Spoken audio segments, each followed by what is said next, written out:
Discover a path to freedom from the current condition of human suffering and slavery. Unlock knowledge that has been hidden from humanity by dark occultists since the days of ancient Egypt. Welcome to Desertsagepodcasts. Welcome to Desertsagepodcasts.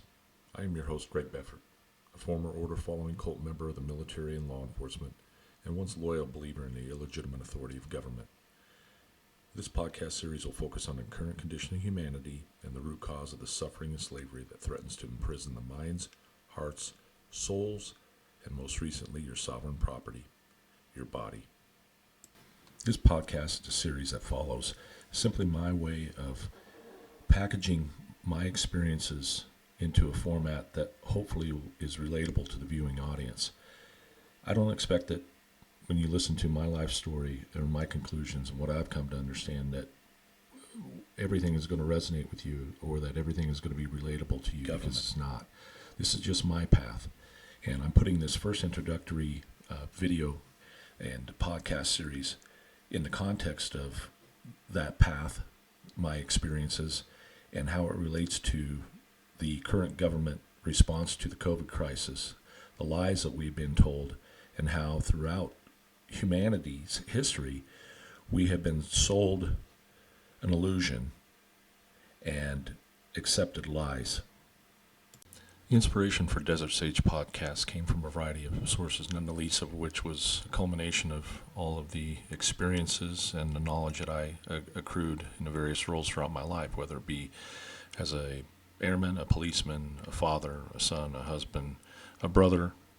Go down the list of the various roles that I played throughout my life, along with any knowledge and skills that I bring to the presentation.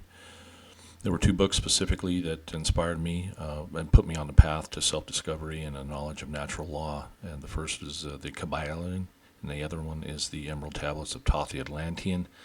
I'm not going to get into the specifics, but those two areas, the knowledge of natural law and the knowledge of the self and the environment in which a self exists, are two areas that have been concealed from humanity for centuries, for millennial, and continue to be to this day. The other inspiration was from, and wanting to understand myself, I also wanted to understand human origins and where I came from. I had the religious background, but I wanted to find out, I wanted to discover for myself. So I spent a great deal of time looking at the megalithic structures in ancient Egypt and all throughout the world.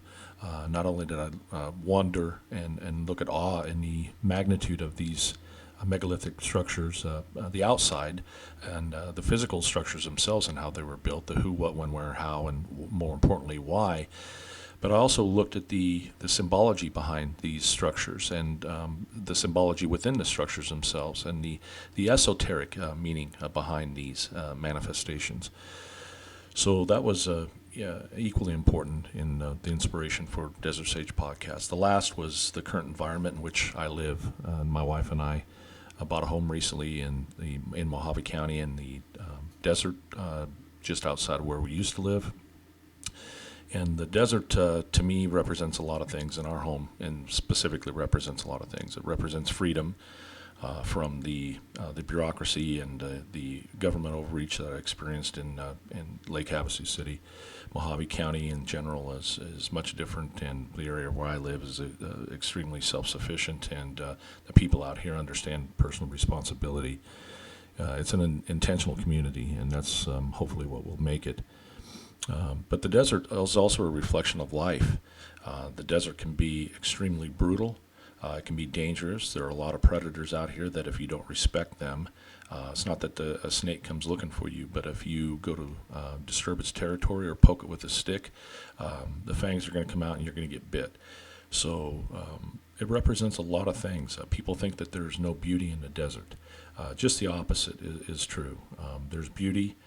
There's life in the desert, and there are dangers if you don't know what to look for. And the combination of the desert scene and the pyramids in the background kind of lead me to the point I want to make about wandering around the desert. And we've all seen the movies where people have wandered around in the desert, have no sense of direction or destination, and they end up getting lost. And then when they become very desperate, the things they want to believe are things like a water source. And so they have mirages in the desert. Everybody's fairly familiar with the concept of a mirage in the desert. So what I'm attempting to do here is just be a voice. Just be someone who's pointing a way. Not the only way. This is just my path. And I, with the silence and the solitude of the desert and the lack of people speaking out, particularly in my community, I felt it was important to make Desert Sage Podcast that voice in the desert, to help people, to point the way, to give them some direction on how to get out of this current human condition of suffering and slavery.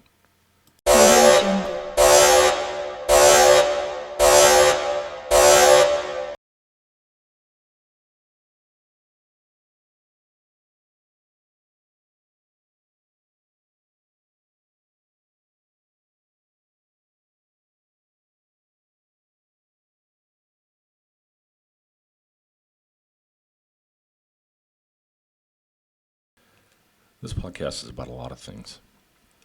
It's about truth discovery. It's about natural law. It's about understanding morality. It's about understanding the current human condition of slavery and why it exists. It's about a lot of things. We'll be touching on all of those. What it's not about is religion, politics, pro-mask versus anti-mask, race, gender, rich versus poor, or any other ways that we've been kept divided, in both internally and externally. I'm attempting to inspire people to take back their personal power and sovereignty as human beings. We've given it up. It's time to take it back. Get off your knees. I'm not attempting to sell you on anything or get you to believe anything I say. As I'll discuss next, simply I'm trying to get you to seek the truth on your own. You can expect to get uncomfortable, almost to the point where some of you will just turn this off. It emotionally you'd be so uncomfortable about the things that I'm saying that you will turn it off. If that's the case, fine. I'm not speaking to you. I won't resonate with you. My initial target audience for this first presentation is going to be law enforcement and military. I believe it's urgent to get this message out to the people that I consider order followers, because the direction of humanity and the future of humanity is going to be determined by their actions and their beliefs and what they understand to be true. You can expect to get uncomfortable. You can expect profanity. On occasion, I'm going to use it. The target audience that I'm shooting for, it's almost the only language that they understand. So yeah, I will be using profanity on occasion. Get over it. If it offends you, then just turn it off. Don't even start to listen. You can't expect all the answers, because I don't have them. I'm not the authority on anything. I'm only the authority of myself. This is a journey of truth discovery, and it's a personal one. Like I said in the previous slide, I don't expect nor do I want you to believe anything that I say.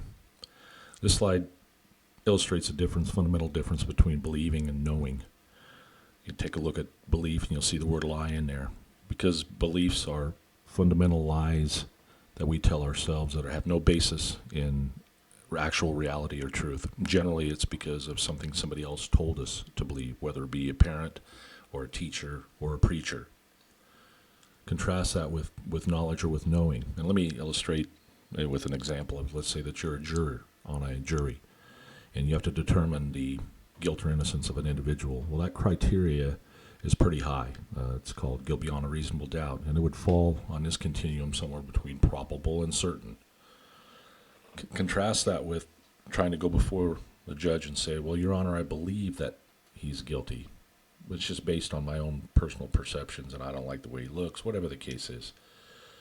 You have to have evidence to support that conviction of either guilt or innocence, and it's based on the evidence.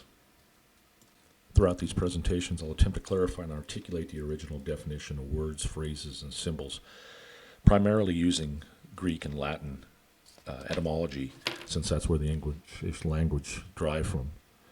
And the purpose is to demonstrate how these have been weaponized against you and to keep you in a state of confusion where your thoughts, emotions, and actions are easy to manipulate. And here's an example.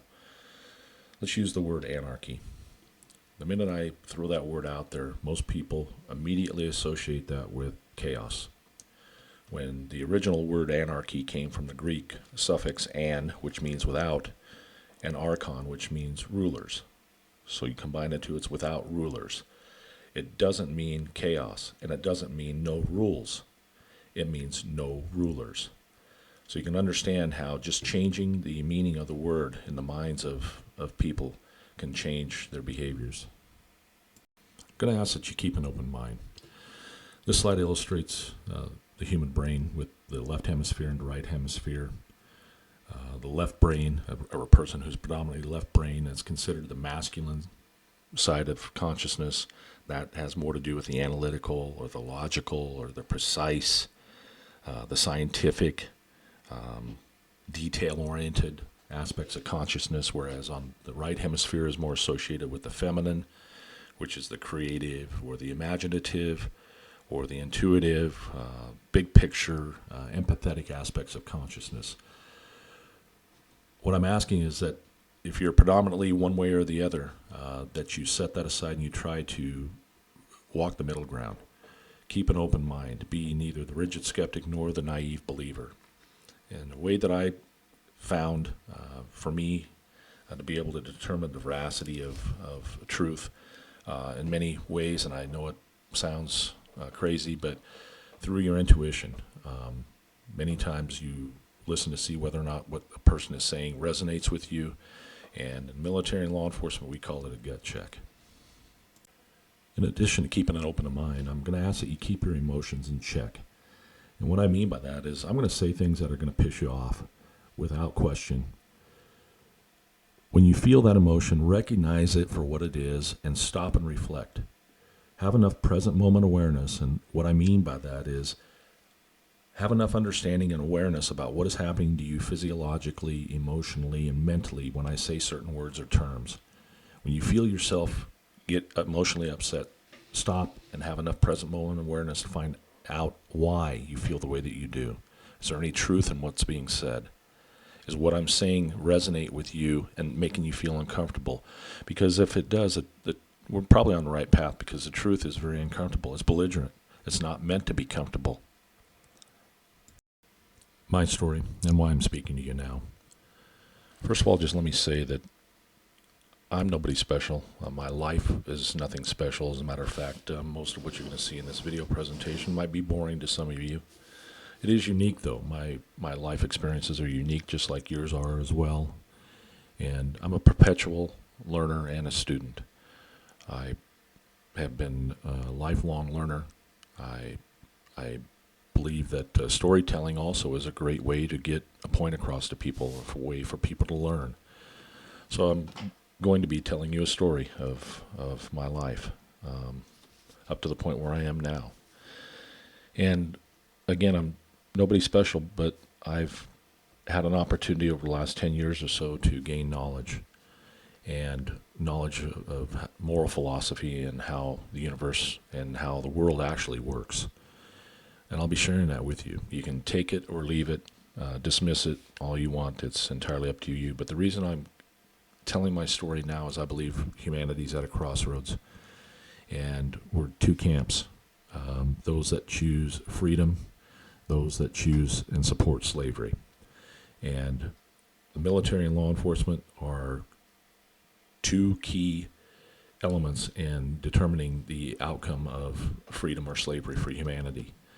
They're the order followers. I was one myself, and I've had to look back and reflect on my role and my complicitness in contributing towards humanity's slavery because of my own particular illegitimate belief in the authority of government.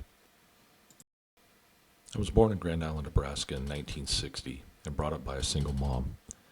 My parents divorced when I was about 4 years old due to what my mom described as an abusive and dysfunctional relationship. Apparently there was substance abuse problems involved, as there was at the time when my mom's parents divorced. So there was a cycle there that I didn't recognize until later on in life. She worked 2 jobs. We didn't have a whole lot, but she provided for us kids, and she did understand the importance of education, even though she didn't complete high school herself. She also understood the importance of morality, and because she was Lutheran herself when she was born and raised, she decided that parochial school education was going to be the best opportunity for us to get both a decent education and a moral upbringing. I attended grade school at Trinity Lutheran School in Grand Island and was confirmed in the 8th grade. The experience itself had positive aspects to it. There are certain aspects of religion that I found beneficial in my spiritual growth later on. But there are also a lot of things that I questioned, a lot of doctrines and dogmas that I just could not get answers for. Either my mom couldn't provide the answers, the teachers couldn't provide answers, the priests couldn't provide answers, and there were a lot of contradictions between what I was being told and the reality of what was occurring around me. I was also a very strong-willed kid, very strong-willed, and I guess asked a lot of questions. And so my mom figured that one of the best ways that I could channel that will and energy was through athletics, and so I got involved in athletics at a fairly young age. As you can imagine, I didn't have a lot of self-esteem growing up, being raised by a single mom. We didn't have a lot of money. But what I had that a lot of the other kids in the neighborhood and at school didn't have was speed and strength and agility. My mom had a tremendous work ethic, and I found athletics was an avenue, a place for me to build that self-esteem. She told me, if you want to excel, you're going to have to put in the hard work. And one of the things that I recognized early on was that my mind played an important role in my body's ability to perform for me at a very early age. And so while I wasn't an exceptional athlete, I did do pretty well in basketball in junior high, and did fairly well in football and track when I was in high school. So athletics did a lot for me. It did a lot for me in terms of teaching me the things that athletics normally teach kids: self-respect, discipline, respect for others, teamwork, all of those things. So I'd have to attribute a positive aspect of my growing up to athletics. By the time I graduated from high school, my career path plans were already pretty much in place. I knew that I wasn't going to be going to college to play football, even though I had a walk-on scholarship. My parents couldn't afford to send me or pay for the tuition. I certainly couldn't afford to do it myself. So what's a 19-year-old kid with no formal education and athletic skills going to do with his life? I decided at a fairly early age that I was going to get into law enforcement. I had a couple of fairly positive encounters when I was young, one involving the return of a bicycle that had been stolen from me. It was my only real prized possession at the time. That meant a lot to me, and the officer that returned it and helped me testify in court was an exceptional guy. Another one was an incident when I was fairly young, and my mom was involved in a domestic violence incident and had called the police, and they resolved it. And I looked up to these guys, and I saw what they had done, and it meant a lot to me at the time. I also saw them as the good guys. Shows like Adam 12 and SWAT obviously influenced my decision to get into law enforcement. I wanted the respect and the admiration. What I didn't realize at the time, and I only recognized after looking back over the course of my life, was that this career path and the military as well was an attempt for me to satisfy some unresolved parental abandonment issues that I had never addressed. And I'll get into that later. But for now, law enforcement was my chosen career path. At that particular time, the military was a great transition into law enforcement. Law enforcement didn't require formal education, generally didn't require much experience, but we were in peacetime, and so since you're a 19-year-old kid, and generally the agencies required you to be at least 21, I saw the military, particularly the Air Force, as being the quickest path to a career in law enforcement without having to go back to school. I 6 days after graduation, I ended up at Lackland Air Force Base, went through basic training, which was not very difficult at all for me, either physically or psychologically. Fortunately, we had a recruiter, and again, because it was during peacetime, they were having a hard time getting people, so they were offering incentives like the fuck your buddy system, where you go in with a buddy and get guaranteed base, a guaranteed assignment together, go through basic training and all of that together. So we took advantage of that. Me and my buddy went in together, got our station of choice, which happened to be Beale Air Force Base in Northern California. My assignment there was with the 100th Security Police Squadron. We had the 9th Strategic Reconnaissance Wing there, which consisted of the SR-71s and U-2 spy planes. We also had PAVPAWs, which is a phased array radar station that I was stationed at most of my career there.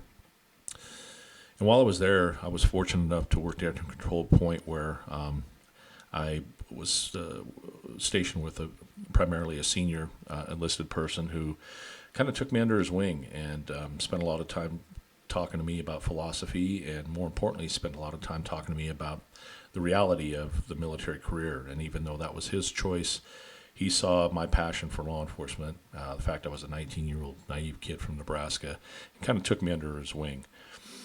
I had a couple of not just enlisted people, but officer rank personnel up there that did the same thing, and I was very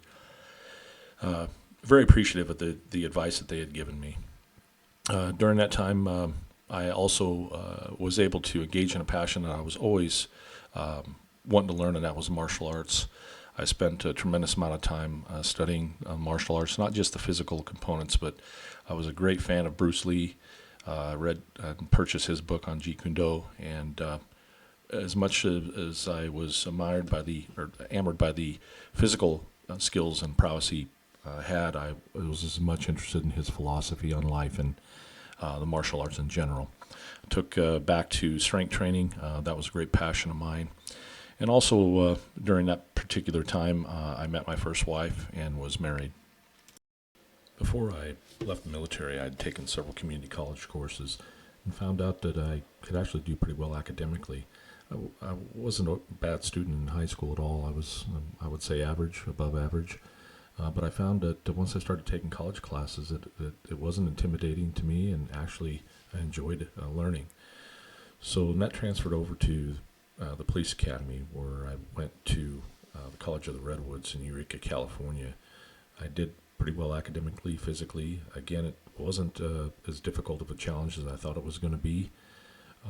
I was working as what was a level 2 reserve for the Yuba City Police Department. I had been hired by them before I went to the academy. And once I left the academy, I actually put myself through the field training program and became a level 1 reserve, which meant that I could ride in a patrol car by myself.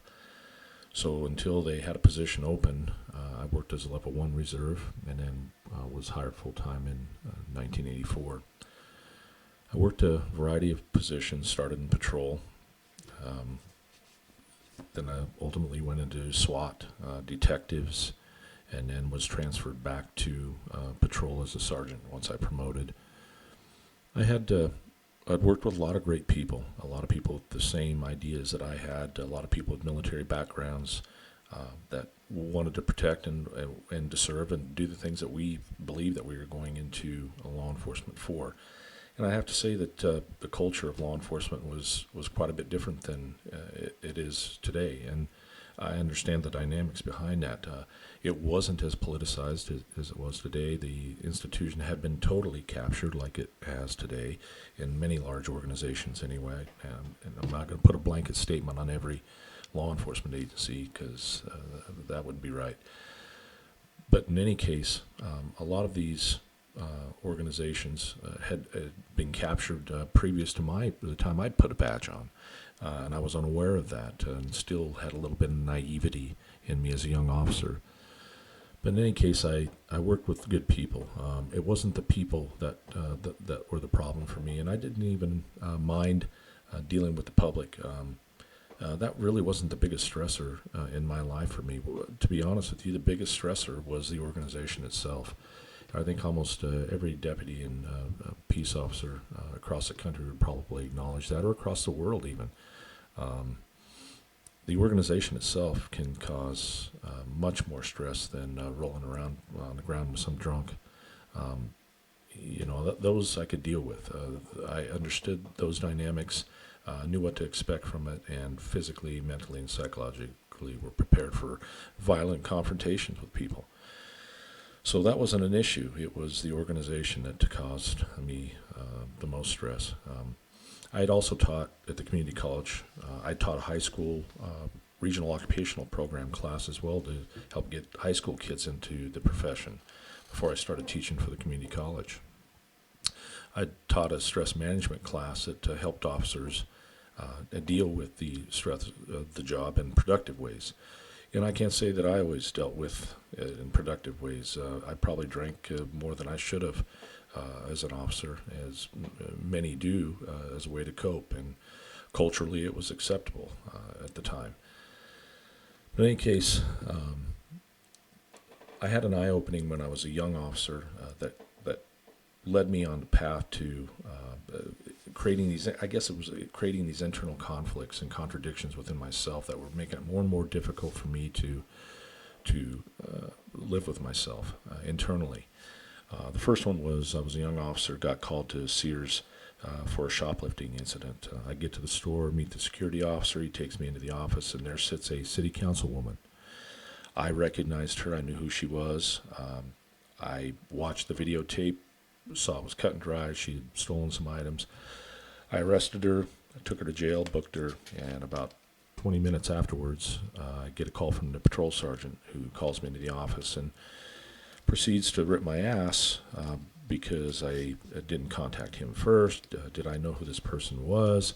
And here I am pretty confused and set back by his attitude and me having to explain myself. I'm just treating her like I treat any other person. And so I had started to get an introduction early on that there were two sets of justice systems, and one for those who were important, or the haves, and those who weren't important, the have-nots. And I saw that throughout my career, unfortunately. And I'm just going to be honest with you about it, and I think any other officer or law enforcement professional, district attorney as well, would know that we're not immune from those dynamics in our culture. We're just not. I worked with some very good people, some very competent people, but I also worked with a lot of shitheads. I worked with people who really didn't care about protecting and serving honor and their oath or doing any of those things. Some of them were thugs and just wanted to beat people up. The other ones were just in it for a paycheck. They were ineffective. Physically, they were out of shape, and I certainly didn't trust them to have my ass when things got hot. So it's like any other organization, though. The culture of law enforcement is really kind of unique, though, in many ways. But it is a culture, and you notice the first four letters of that word, culture, are cult. And law enforcement, military, almost any other profession you can think of, and particularly government institutions, are in many cases identical to cults in the way that people are indoctrinated, the language, the mannerisms, the people they hang out with, the fact that generally in the military and in law enforcement, anybody who is not in those two professions are civilian pukes. And generally, most officers don't associate with anybody outside of, and most people in the military don't associate with people outside of that culture. We'll talk more about those cultural dynamics and the impact, negative impact that culture can have on the profession later on in this podcast series. Let me just say that overall, the job itself was very challenging. It took its toll on me physically, psychologically, spiritually, and emotionally, but primarily because of the contradictions, internal contradictions that I had. I thought I was coming into the profession going to be doing one thing and ended up totally naive to the reality of what it was I was being asked to do. And oftentimes, officers, they know in their heart, they know in their gut when they're being asked to do or conduct behavior that's immoral. They know. They understand that. And when they're demanded or they're commanded to perform an immoral act and they comply, it's very demoralizing, and it takes a little chunk out of the officer's soul or the deputy's soul every time they commit an act that they know goes against their moral compass. It takes a little chunk out of their soul. And whether it's an officer who stands down while people are burning and looting and rioting, they know in their heart that that's not the right thing to do, but politically they do it anyway. Or it's the officer who follows a command that they know is unlawful, such as shutting down a business because of some pandemic crisis. In any case, the person that does his job for a paycheck only. To me, we'll talk more about what I think of officers and those in the military that set their consciousness up on the shelf for a paycheck later on. I have the utmost disdain for them, and I'm not going to sugarcoat it. We'll get into that a little bit later. I'm certainly not immune, like many officers, to the impact that the job has on your personal life. And I'm not saying that the job itself was responsible for the breakup of my marriage, but it certainly had a role in it. And my reaction to my job certainly had a role in it. And I also had some personal issues that were unresolved that contributed to it, and I had to take responsibility for it, although at the time I didn't. Like many divorces, it became emotional, turned into a fight, and just ultimately is just degrees of loss. There are no winners except for the asshole attorneys who represent both parties and play them off of each other. But divorce is very difficult. It's a very traumatic event, whether it ends well or not, whether you're fighting or not. It's a very traumatic event. We were married for 13 years, and so when you have kids and you're married to somebody for that period of time, it's difficult no matter what. So, and again, I don't blame the job itself.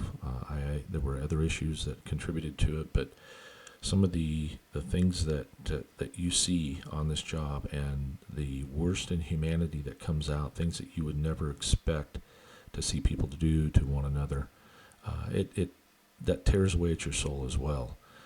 In addition to the internal conflicts and contradictions that you have with yourself between believing you were going to be doing one thing and actually doing something different. And I'll give an example. Victimless crimes, traffic laws, things of that nature that we were pushed to enforce. We knew that these violations, marijuana laws, they were victimless crimes. They were causing no harm, and we could argue all day long about them being gateway drugs and all the other stuff. But the reality is, a person should have the rights that we took an oath to uphold, to put whatever substance they want into their own body, as long as they're not harming anybody else. If you speed and you end up causing an accident, you run a stop sign and you cause an accident, well, you need to be responsible for the consequences. But I always had an internal contradiction about enforcing traffic and drug laws, along with many other laws that were on the books that we had the discretion to enforce or not enforce. What I see a huge jump or difference between law enforcement then and law enforcement today is they've taken a lot of that discretion away from officers, particularly in light of the COVID-19 pandemic. Your discrimination or your discernment about which laws were constitutional and enforceable have been taken away from many officers, and they were being compelled to violate people's constitutional rights. I'm not excusing them at all. And if you did that, if you were the officers that were involved in arresting people for not wearing masks or giving them tickets or engaging in that kind of behavior, shame on you. And again, we'll get into the disdain that I have for officers that set their consciousness up on the shelf and enforce those type of laws, knowing that no harm has been done and those laws are immoral. You're not a hero, you're not a warrior, you're not a tough guy, you're a piece of shit. That's what you are. You're a piece of shit. You took an oath and you violated it for a paycheck, and you're a piece of shit. And we'll get into more. Again, like I said, I have the utmost disdain for officers and military people who violate their oath of office, protect people's rights. And I'll tell you to your face, I have no qualms about doing that. So if you engage in those type of activities, you're probably going to want to turn this off right now, because it's going to be very uncomfortable for you. very, very uncomfortable for you. I can guarantee you throughout these podcast series. Right now, shut it off. Shut it off if you're one of those people, because this is not for you. You are not who I'm speaking to. I'm speaking to those that understand a natural law, moral law, and still have a soul left. Generally, that's not the people at the bottom of the organization. The very bottom, they're the order followers. It's not the people at the top of the organization. Generally, they're the pieces of shit that give the orders or the commands to do immoral or illegal things. I'm talking to those in the middle, primarily supervisors, sergeants, first shirts, those in the middle that have been around long enough to understand what this is all about and still have a soul left. So those are the people that I'm primarily talking to, and I will be talking to throughout this podcast series, because I'm going to need you to help educate the rest of these people who still don't have much of a soul left.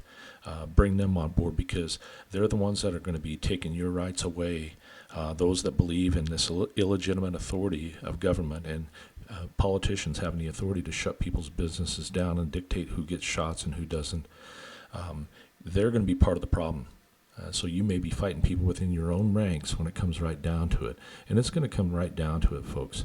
Let's not sugarcoat it. Let's not euphemize it.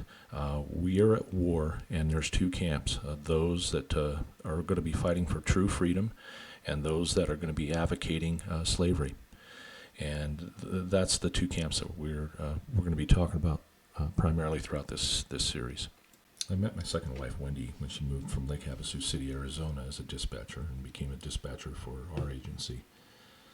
Over the years, I found that she had a keen ability to recall details. She had an extraordinary sense of detail, very detail-oriented person. Could remember names, dates, etc., which officers were out, and where they were, etc. She also ultimately ended up going to crime analysis, and because of her ability to recognize patterns. And I found that pattern recognition was important and critical for officers as well. When I was an officer, pattern recognition, the ability to have an awareness of the suspect behavior, the way they were acting, the way their eyes were moving, all of those things are pattern recognition, and many times it was essential for officer survival. But also as a detective, pattern recognition and solving crimes was equally as important, if not more so. But overall, the emphasis I want to place on pattern recognition is as it relates to consciousness and our ability to take patterns and pieces of the puzzle, if you would, and connect them together in a whole, and get the holistic picture of what's occurring around us. And we can't do that if we're either trapped in a left brain dominant mindset or a right brain dominant mindset. So we'll talk about some of the remedies for that. But in addition to those qualities, she is just a loving soul, an absolute living soul, and I was more attracted to her soul than anything else, and that soul connection brought us together in 1995. We were married, raised our 4 kids collectively. We had a combined family, and that grew over time. We got to enjoy all of the great things that married couples in an organization get to enjoy in terms of the combined benefits and the great pay and all those great things. Being married in law enforcement, or having officers married or married to other civilian personnel, is not unusual at all, especially in larger agencies. In smaller ones, the more married couples there are, the more potential for a shift in power differential, particularly if they're supervisors. And sometimes that doesn't bode well for administrators who see that as a threat to their power or authority, but that's neither here nor there. We can talk about some of those dynamics later. In 1995, the same year that Wendy and I were married, she got that call in the middle of the night that most wives never want to get. I'd been involved in a pursuit. I was the watch commander on duty and the lead unit in the pursuit. And we went all over the city. This is 2:30 in the morning. There are 3 units in the pursuit. I was the lead. This is what they called a three-strike felon at the time, who had thrown the gun out the window. We didn't know who he was at the time, but ultimately that's what we had discovered. Anyway, the pursuit terminated back in town and in the city in a convenience store parking lot. I got out, started pursuing on foot. Second unit in the pursuit didn't see me and struck me with a patrol car trying to cut the suspect off, and fractured my arm significantly, pretty bad, banged up my back, and I suffered a significant injuries as a result of the accident. Suspect was caught. It was pretty traumatic for the officer who was involved, but ultimately it ended up being a blessing in disguise.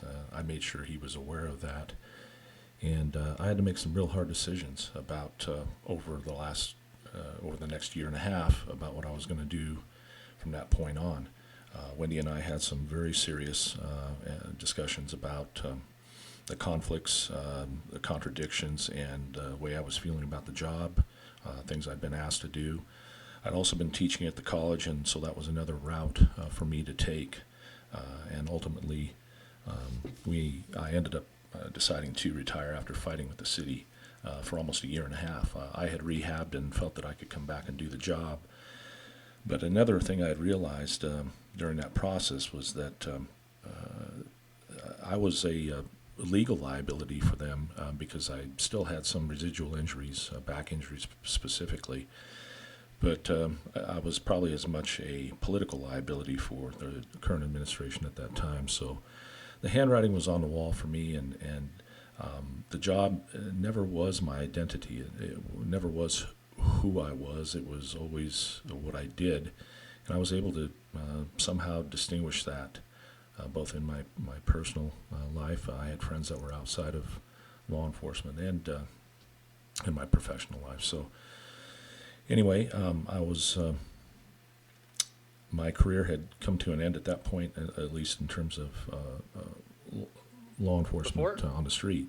But it went from there.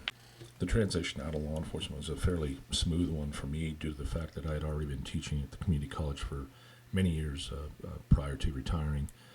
I finished my bachelor's degree in vocational education and workforce development, and went on to continue teaching primarily arrest methods, defensive tactics, use of force, a lot of those type of classes for the academies, as well as specialized basic investigators courses, reserve academies, things of that nature.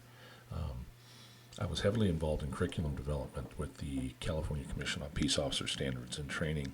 I'd been recognized as a subject matter expert in both use of force and arrest methods, and was involved in curriculum development due to be honest with you, I felt a tremendous sense of relief after I had retired from law enforcement. I had discovered my real passion on my path, my particular path, and that was teaching. I really got great satisfaction out of teaching new recruits specifically about the realities of the job versus the illusion that they have come into the job with.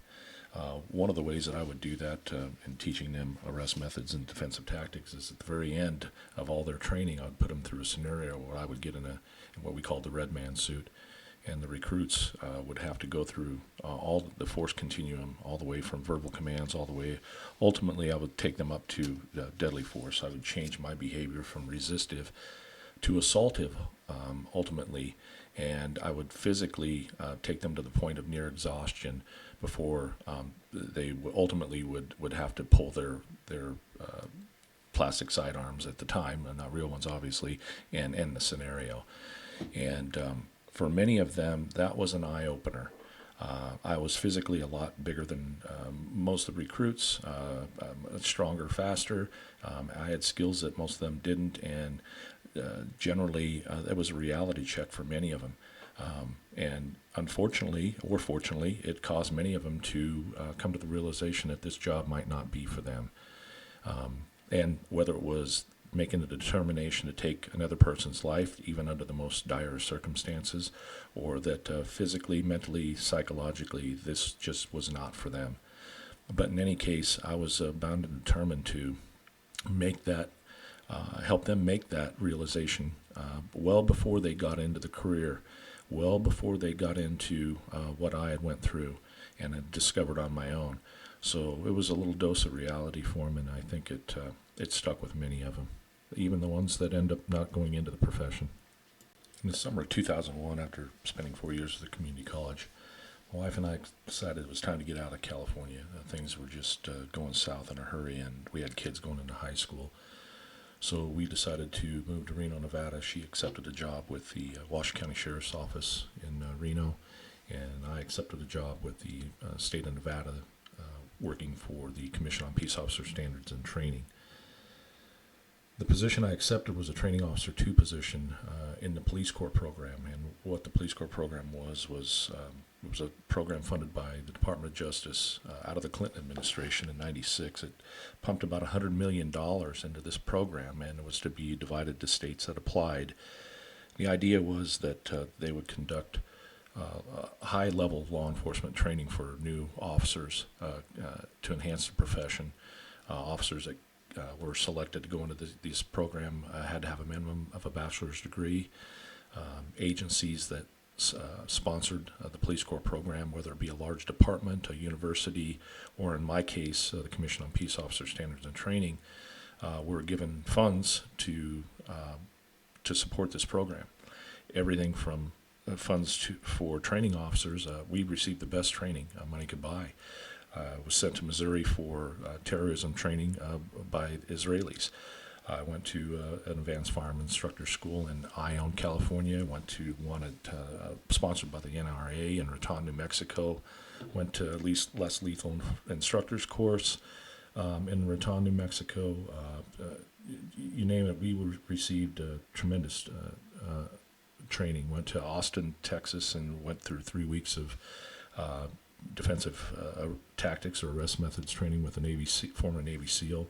So you name it. The instructors and the program itself received just an outrageous amount of money.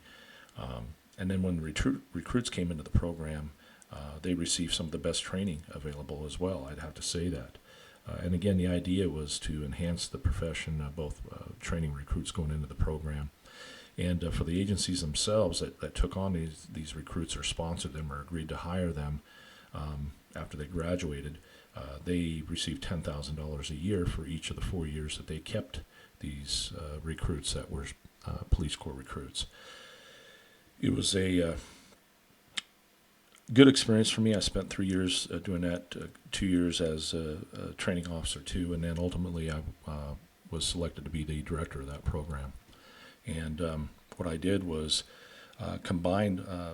suggested that the Department of Justice combine training academies as the money was starting to run out and use the money more efficiently. So I proposed through the Commission on Peace Officer Standards and Training that we combine our training with Utah's and a couple of other states.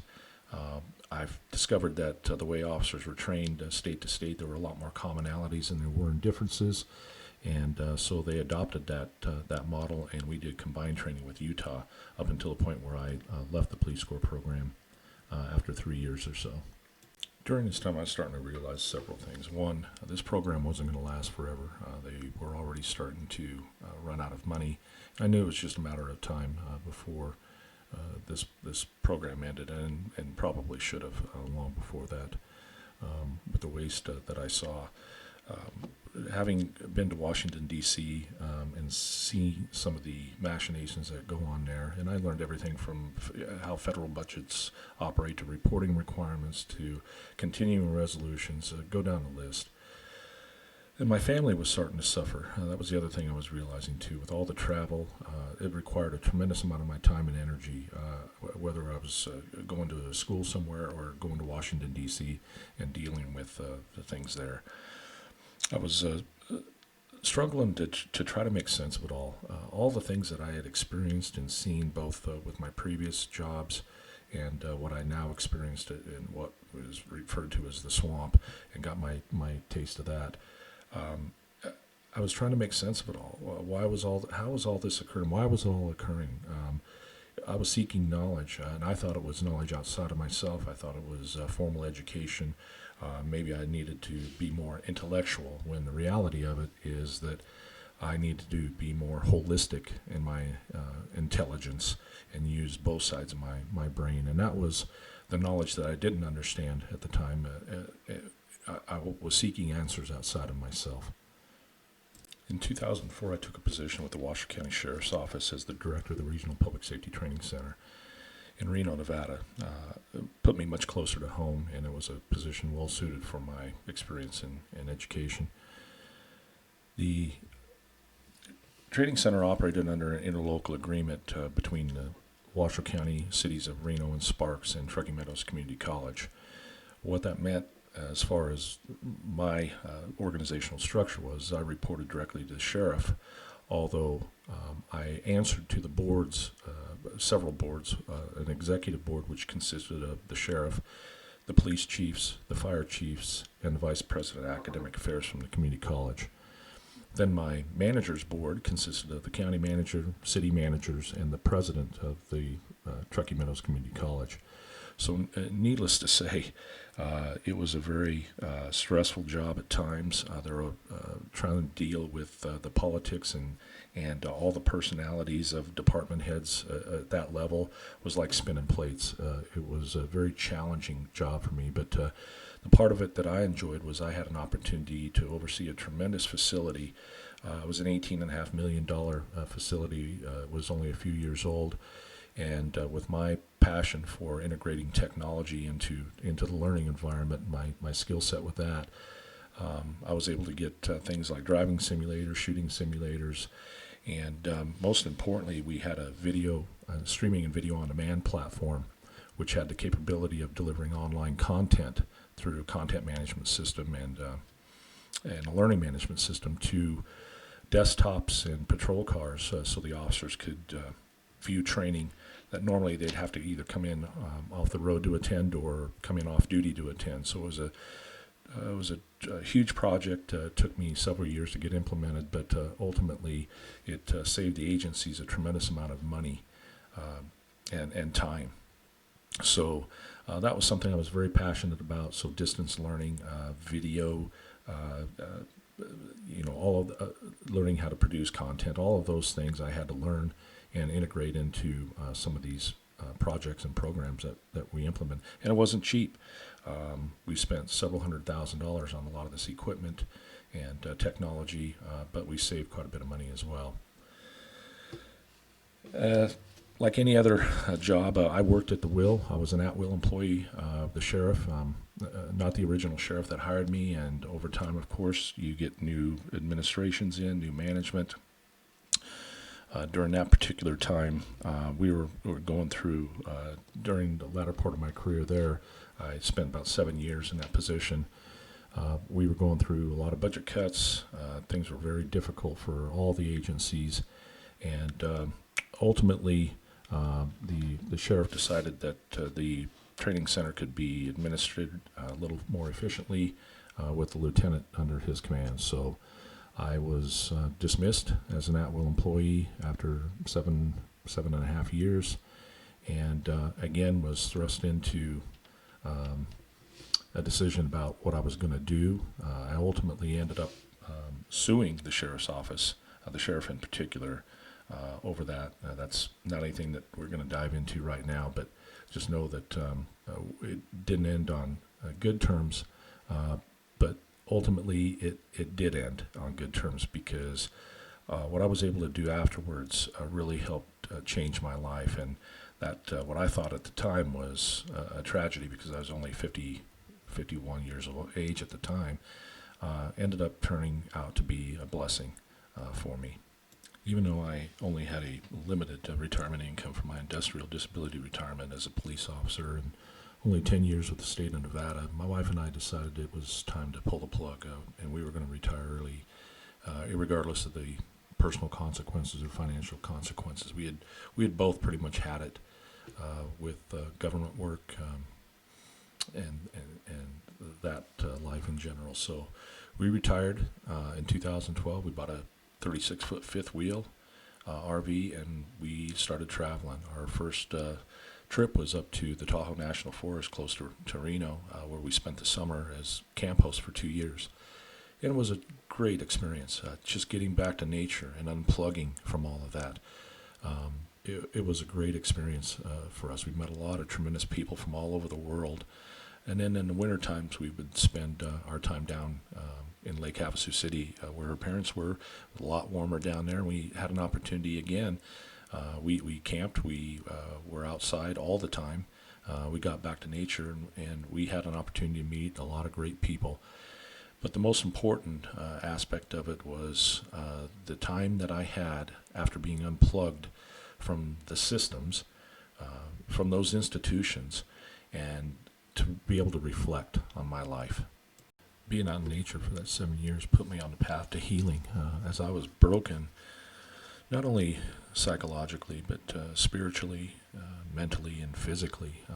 My body had suffered a lot as a result of the job and the stress and the way I was dealing with it. And so it put me on the path to healing. And being a lifelong learner, I got my hands on every book that I could find to help me deal with what I felt was knowledge that I didn't have, and knowledge that was considered to be taboo because I wasn't getting the answers. I was asking the question why repeatedly.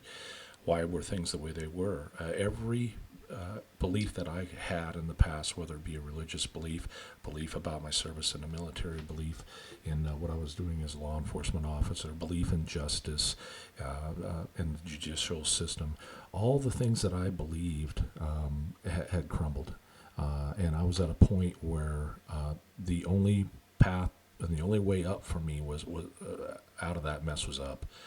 So I was determined to learn everything I could about what was happening to us, what was happening in the universe, why were things the way they were, the root cause of the condition of humanity, my suffering, what was the root cause of my suffering, why was I suffering, and how was I going to heal. And so this search for knowledge took me into the mystery traditions, and we'll spend more time on that later.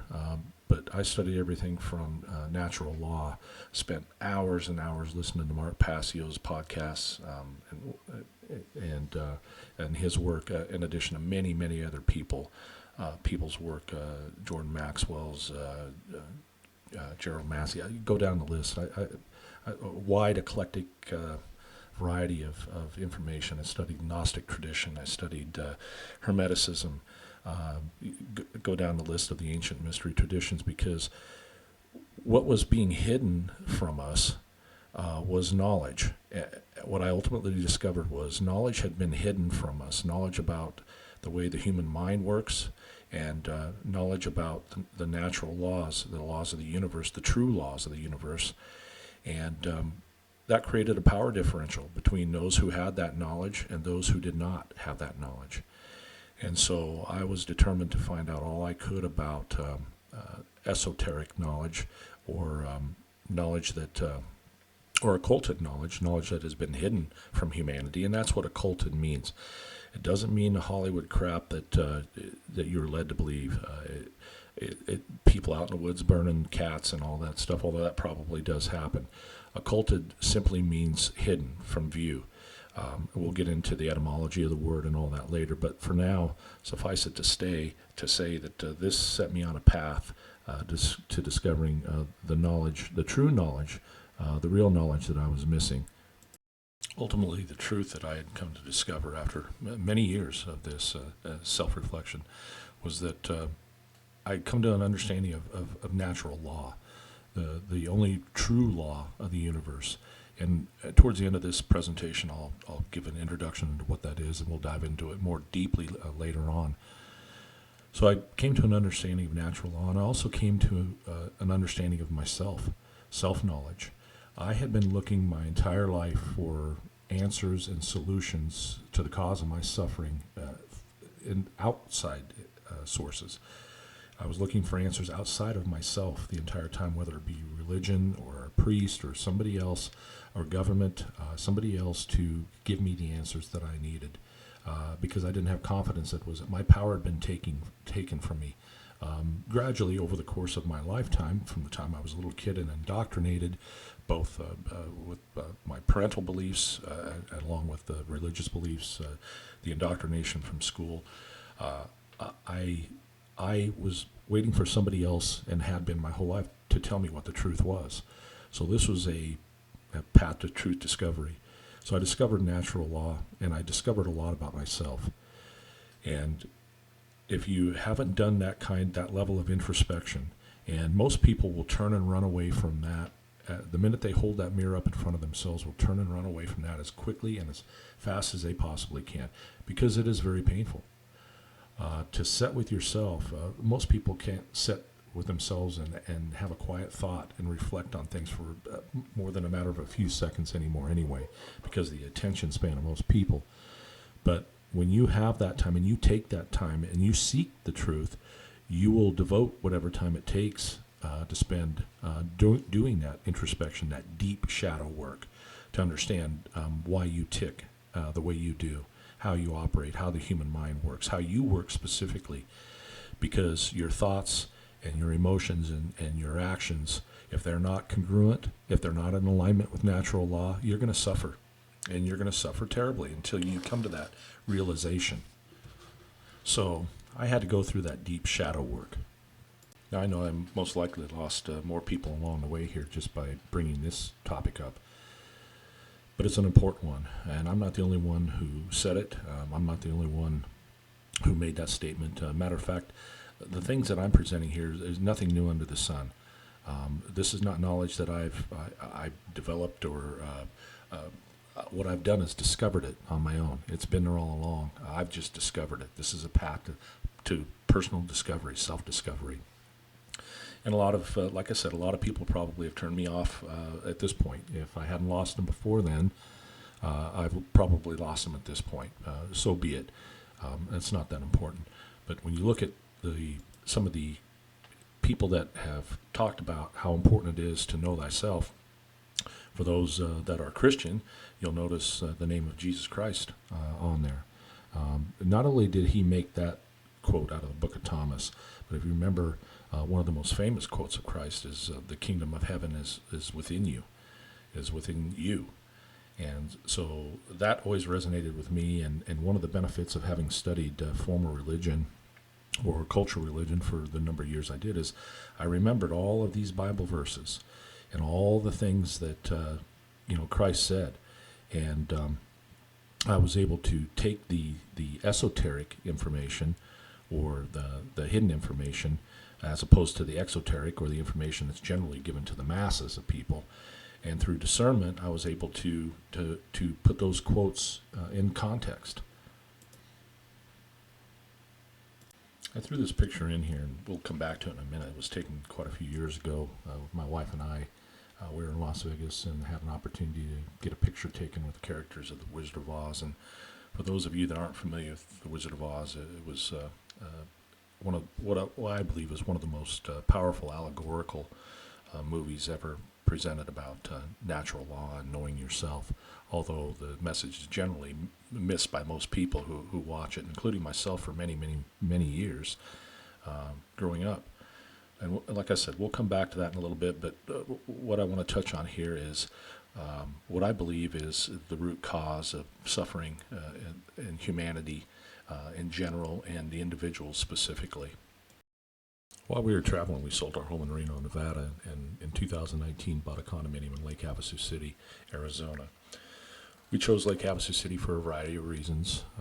One, my wife was from Lake Havasu. She knew the area, and her parents lived here. They were up in age and they needed our help, so we needed to be a little closer to them. Lake Havasu City was known for its, Mojave Valley specifically was known for its conservative Christian values, which aligned, although we're not religious, aligned more with our philosophy in life. There's 18 gun shops in a town of a little over 56,000 people. We hadn't even been into our condo for a year when COVID-19 struck in March of 2020. And at first I was like everybody else. It was like trying to figure out what was going on. Is this a real thing? How much of a threat is it to our safety and our health, et cetera, et cetera. But in light of my understanding and my experience with the government and my knowledge of false flag operations and the way that the mass has been manipulated into war, it quickly became apparent to me that this was a coordinated effort, not just amongst the states here in the U.S., but across the world.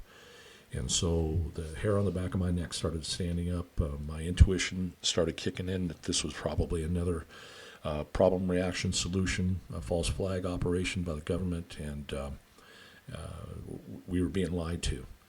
And it didn't take me very long before my suspicions were confirmed.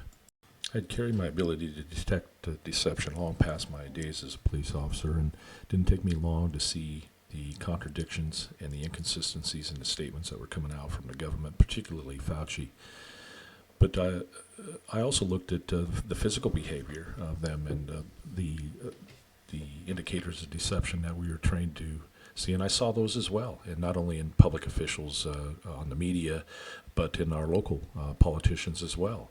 I watched their reactions and their broadcasts and the things that they were saying and their responses. So it wasn't just the national response. It was also the world response. I started seeing the inconsistencies. I started seeing professionals in the medical profession start to stand up and raise questions and concerns about the government overreach. And I started looking into all kinds of information about what COVID was, the viruses, did all the typical things that most people did initially, and that was, what is it? Are we being lied to? Before I go out and confirm my suspicions here, I need to do my own research. I think it's important to go back to a point that I made earlier about the fact that we're at war.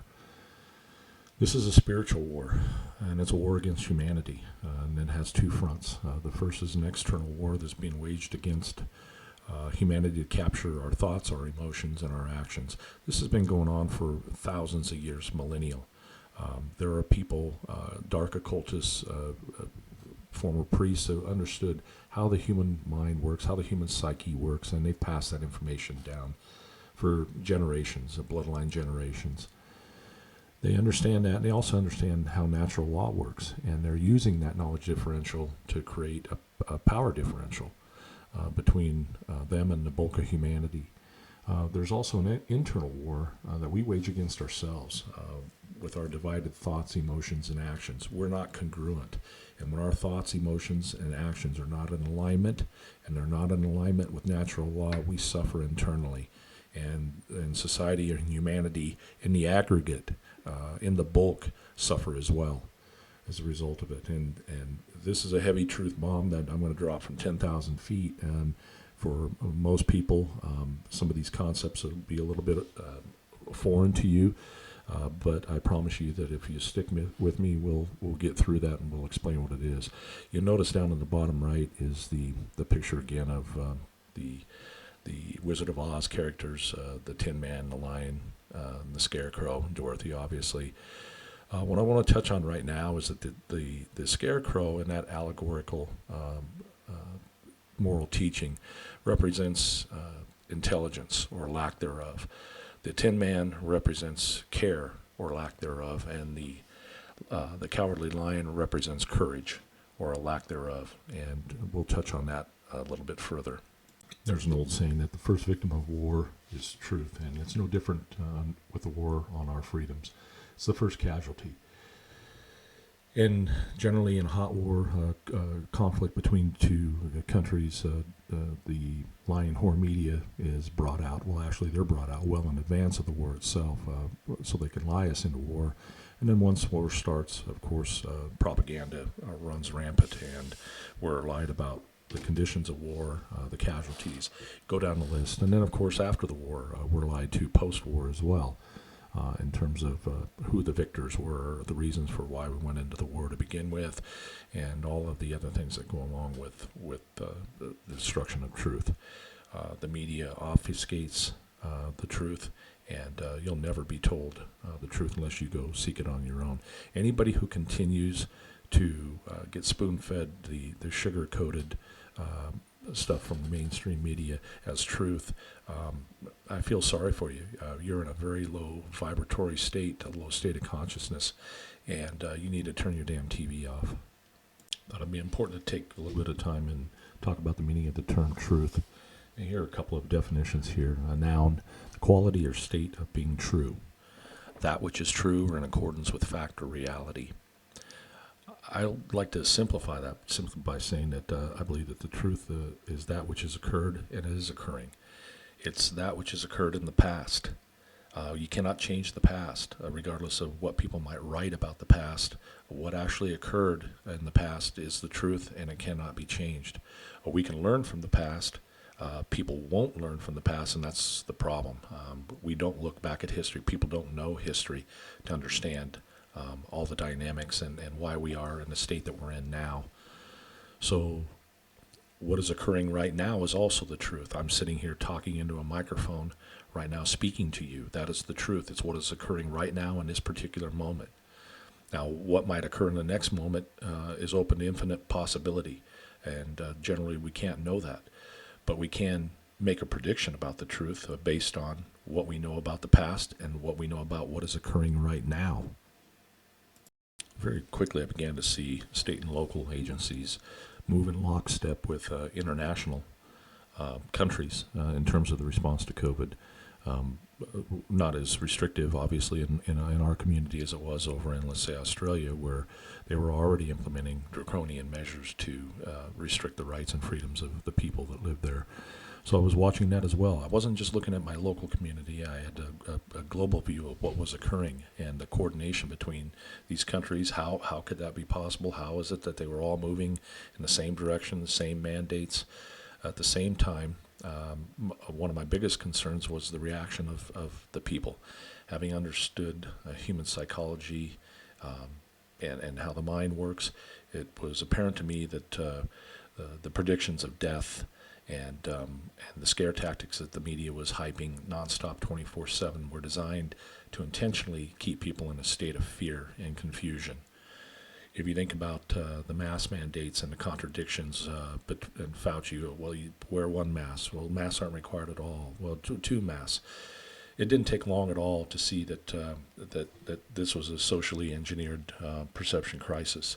This was manufactured. I'd seen it many times, seen the patterns many times, and I understood that if the governments of the world could keep people in a perpetual state of fear and confusion, they'd be much easier to control. And that's what I was beginning to witness in my local community as well. Things that I never thought I would see happen in this community, things that I never thought I would see law enforcement people do in other countries or in this country alone as well, making decisions to shutter businesses and telling people to wear a mask and to stay 6 feet apart. It was apparent to me at that point that this was a psychological operation. I realized that my fight was going to be a local one. I really had no control over what was happening in Washington, D.C., although I know that it had a direct impact on my city, because anytime federal funds and local emergency proclamations are tied together, that triggers the funding flow for most people that aren't aware of that. But in any case, I also studied Sun Tzu, and one of the things that Sun Tzu said was, know yourself and know your enemy. And so I was new to the city, had no idea what the politics were, but I did notice that one of the vice mayor of Lake Havasu City was a retired CHP lieutenant. He was the commander out of the Needle Station, and he also served in the United States Air Force. So I thought there'd be my first opportunity to do my own investigation and find out what his motivation was, what the council's motivation was, particularly in making the decisions that they did, knowing what he knew and also knowing the fact that he had taken on the oath to protect the constitutional rights of the citizens several times, 3 to be exact. So I wrote him a letter, and I'll just read it to you briefly here. David, I'm writing to you as a retired police sergeant. I also served in the USAF and recent Havasu resident who has absolutely no idea what your position is on lockdown orders. I have not had an opportunity to watch council meetings, learn positions, etc. I am writing you because I believe what I have to say will resonate with you as long as your motivations are pure.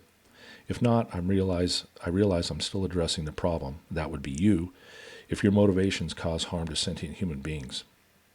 What I suspect is that politically you may have to soft pedal your response so as to demonstrate a reasonable degree of concern for those who have been polarized with fear. I played the game myself and loathe myself later for it.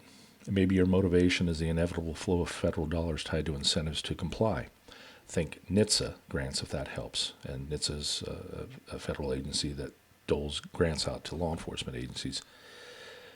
As a cop, I assume your motivation was to serve and protect, but I really don't know you and can only base it on your actions, not words or biographical information from the website. The position you're in now is no different, that is, unless your motivation has changed. As a cop, if you were willing to do in your heart and gut what was right without considering the consequences to you, you were probably a good highway patrolman. If this was not the paradigm you operated under, you shouldn't have been wearing a badge like so many other order followers. If you're not willing to operate under a paradigm that protects the same liberties as the Constitution you swore to uphold as a peace officer, you will not be representing me in any position of power as long as I reside here. If we're on the same page and what I have written resonates with you, I'm happy to meet and discuss ways to push back against a narrative that will not end well for anyone except the few. You do not know me either. Fair enough. I will tell you this about me. If you are unfortunate enough to be amongst those who have been and continue to push this agenda, your actions or lack thereof will be evident for me and others like me. You will be exposed for all of Havasu humanity to see. Before you let this happen, you need to look your kids and grandkids directly in their eyes and tell them you are doing all you can to fix this. Feel free to share this with other council members or anyone and everyone you think needs to hear this. I certainly will. Regards, Greg Befort. And I'll read you the response that he sent. His response reads, "Good morning, sir. Thank you for reaching out to understand my thought process and how I see things. It appears you have done some research into my background, so you have a general idea of who I am. I will try to explain how I view things." And then he goes on to, instead of explaining how he views things, given me his curriculum vitae to tell me his expertise and why I should listen to him for the most part. I'm not going to bore you with that. As you know, whenever there is an emergency declaration made by the president, governor, and the mayor, things are serious, and additional authorities are granted under the Constitution, which has been upheld by the Supreme Court. So a typical response of a statist like that is to fall back on, it's the law. It's the law. And there are exceptions to the law that the Supreme Court has granted. With that said, it is up to us as citizens, especially myself as an elected official and voice of the people, to ensure those boundaries are not crossed and the Constitution is maintained while protecting the health and well-being of the citizens of this country, state, and city. I myself carry a copy of the Constitution with me in my notebook. Isn't that wonderful? During this situation, the mayor of Lake Havasu City speaks with the city manager and myself on a daily basis for candid, open dialogue. No decision has been made in a vacuum, but by careful consideration of all the facts, not rumor, not innuendo, not personal opinion, but facts from those organizations we rely on, the experts, President, Governor, CDC, Arizona Department of Health, and Mojave County Department of Health. We are required by Arizona statute to follow the executive orders of the governor or risk losing state shared revenues. That's what I was looking for. That's that piece I was looking for right there. There have been numerous amounts of misinformation surrounding what people can and cannot do. We're not in a lockdown. People are allowed to come and go as they please. Per executive order, certain businesses and activities were closed or suspended to stop the spread of the disease.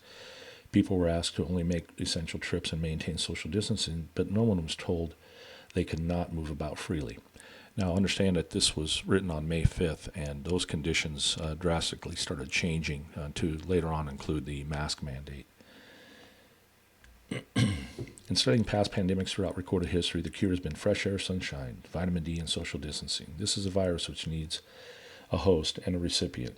Stay away from sick people and you will not get sick. It also has a high cure rate if the person does not have underlying medical conditions, yada, yada, yada. The next steps are important. We need to open things up, allow the economy to recover, but maintain social distancing. The public has been educated on what this virus is and are capable of being responsible for their own well-being. I have a family, wife, children, grandchildren, sisters, brothers, etc.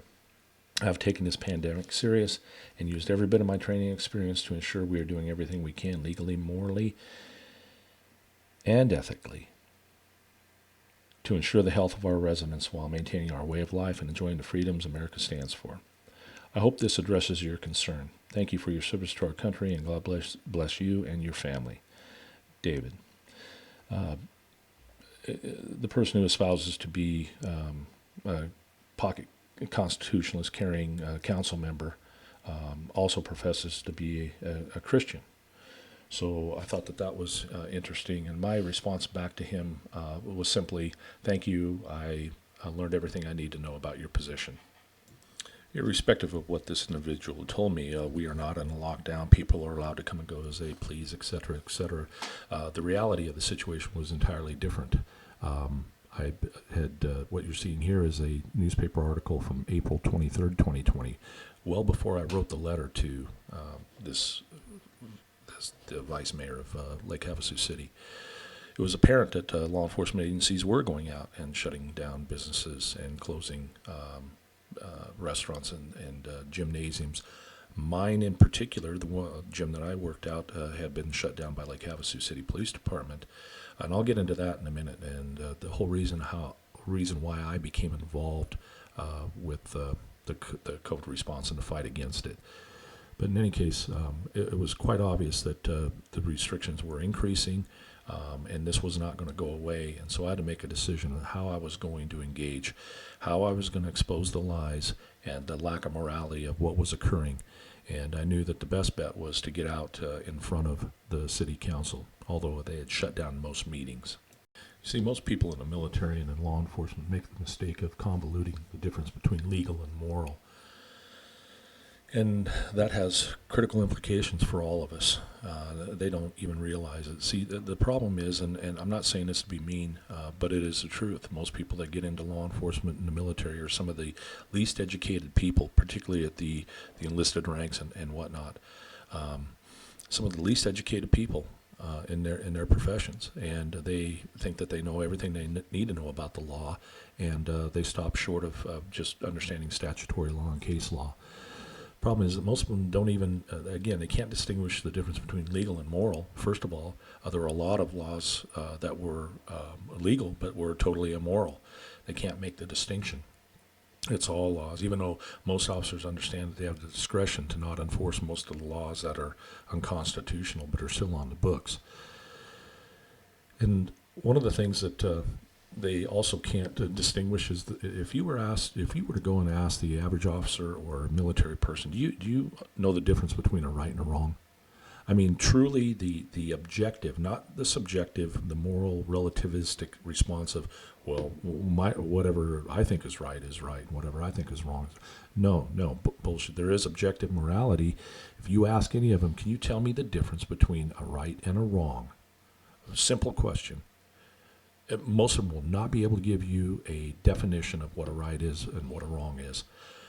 Try it. Go out and experiment for yourself. I have, and I know. Where do our rights come from? Ask them those questions. And I'm not just limiting it to law enforcement and the military. I'm saying it's critically important that they understand the difference as opposed to the average citizen who also does not know the difference between a right and a wrong and also can't tell you where our rights come from. And if they do, it's the government. The government grants us the rights that we have. So one of the things that we're going to talk a lot about is the difference between morality and legality. Most officers, typically even high-ranking officers, don't understand that our Constitution has been shredded. It's been shredded for many, many years, long before the COVID response. They've been slow marching towards the erosion of our Constitution long before now, if you aren't aware of that. And most of them don't know that we operate, and they have operated under maritime law for years, not the law of the land as they thought that they had taken an oath to uphold. And this is why it's so important to understand the military and law enforcement's role. Throughout history, they have been the enforcement arm of tyranny. Go back to the Roman days, whether it's the Roman soldiers or go back to the SS in Nazi Germany or current law enforcement of today, and the military of today. They are the enforcement arm of the dark occultists and the people that really run the world here. The reality is, and get as offended as you want about it, they are not here to protect your rights. Most of them don't even understand that they work for a corporation, and they are here to protect the corporation's interests. And that's it. As simple as that. You try to tell that to them, or any of their family members, and you're going to get hit with a lot of grief and a lot of flack because they've been propped up on pedestals as heroes, and that's been by design as well. But in any case, you go and ask the average officer if they can articulate the difference between a right and a wrong. They might give you spout out some legal definition. They can't actually articulate the difference between a right and a wrong. Try it. Go check for yourself. And then ask them, where do our rights come from? Ask military people that as well. Moreover, ask any person of the general population of those same questions and see what kind of a response that you get. Most of the time is our rights come from government, or our rights come from laws. That's where they come from. Instead of from the divine creator of the universe, no, our rights come from man, from man's laws. That's typically the response that you'll get from people, without question. And what you don't understand is that throughout history, because we don't understand our history, the results are devastating. This is the result of following orders. I don't think I need to say anything more about it. This slide speaks for itself. I guess I drew what I would call internally my proverbial line in the sand. After seeing everything that was occurring around me, within my own community as well, in the direction that things were going, I knew that I had to do something. I didn't know what exactly it was at the time, but I had to expose the lies, both the lies at the national level and lies at the local level, and the contradictions. I realized that probably one of the best ways to do that was going to be to go public, and unfortunately the city council had shut down public attendance at council meetings for quite a while, and it wasn't until close to August, September when they actually started opening up council meetings to the general public, but that also required that the general public wear masks, and I wasn't going to do that. And I made it clear to the mayor when I met with him, and several others of us had met with him in the park just prior to September 8th of 2020, that as soon as the council meetings opened up to the public, we were going to be going, and we were going to be going without masks. And I think he understood that we meant what we said.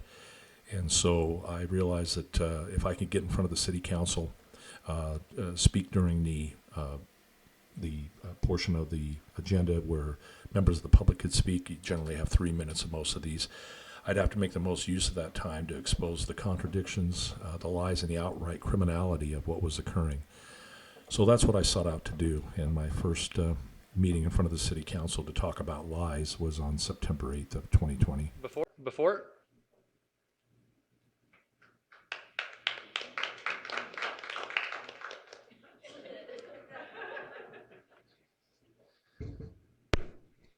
Before I begin, just want to say that over the course of my life, I made a habit, if I bring a problem to people, I also like to bring a solution.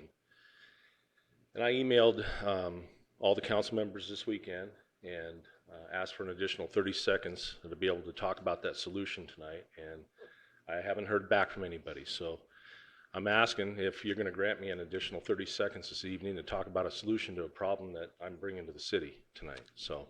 Yeah, sure. If you want to get started, and let's make our way through it. And if you need some extra time, we'll Sure. consider that. Sure. I'd just like to say that I could be addressing any city council or county commission in the country right now. What I'm about to say applies to all of them. But I'm addressing you because you're accountable to me, right?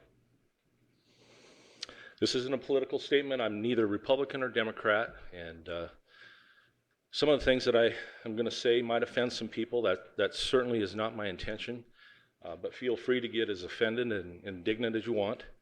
I'm willing to provide evidence to support the proclamations that are coming out of my mouth tonight. Okay? I have a simple and what I consider to be a real effective solution to this Orwellian nightmare that's being thrust upon humanity in general and the people of Lake Havasu specifically. And that is tell the truth. Tell the truth, and if you don't have the courage to tell the truth, then stop lying to yourself and stop propagating and acting on the lies of other people. Let me be clear, I'm not denying the existence of a virus that has killed less people by itself than 10,000, according to the CDC. This is not a pandemic. The emergency is over by every definition, but yet we still tout that we're in an emergency and this is a pandemic. The remedy's been worse than the cure by magnitudes, than the disease itself by magnitudes. By magnitudes. You have no idea the suffering that you're causing the people of this community. Have no idea. Why? Because it's not being talked about. The trade-offs aren't being measured. Nobody's talking about and quantifying the impact psychologically, economically, and physically that's having on the people of this community. Nobody's quantifying it. Your COVID task force isn't. I know that. I've been to the site. Okay. Remember the 2.2 million dead that we were told? Remember that figure? Then the guy that came up with that couldn't even believe his own lies and snuck out and went and had an affair with his girlfriend. Then when the numbers didn't fit, they started reducing them. Death count didn't come up, they started reducing the numbers. When that didn't fit, they started changing the numbers and the stats to fit. When that didn't work, we started shifting our focus to case numbers. Okay. Positive case numbers being conducted with tests that have been proven not to be reliable and aren't even designed for that purpose. And yet, we're using positive tests as a metric to allow businesses to open. People that are asymptomatic could have positive tests, right? The numbers are flawed, the stats are flawed. We've been lied to about everything, everything. But the truth's been destroyed. It's been destroyed by pseudoscience, lies, and crystal ball predictions is all I can come up with a lot of this stuff.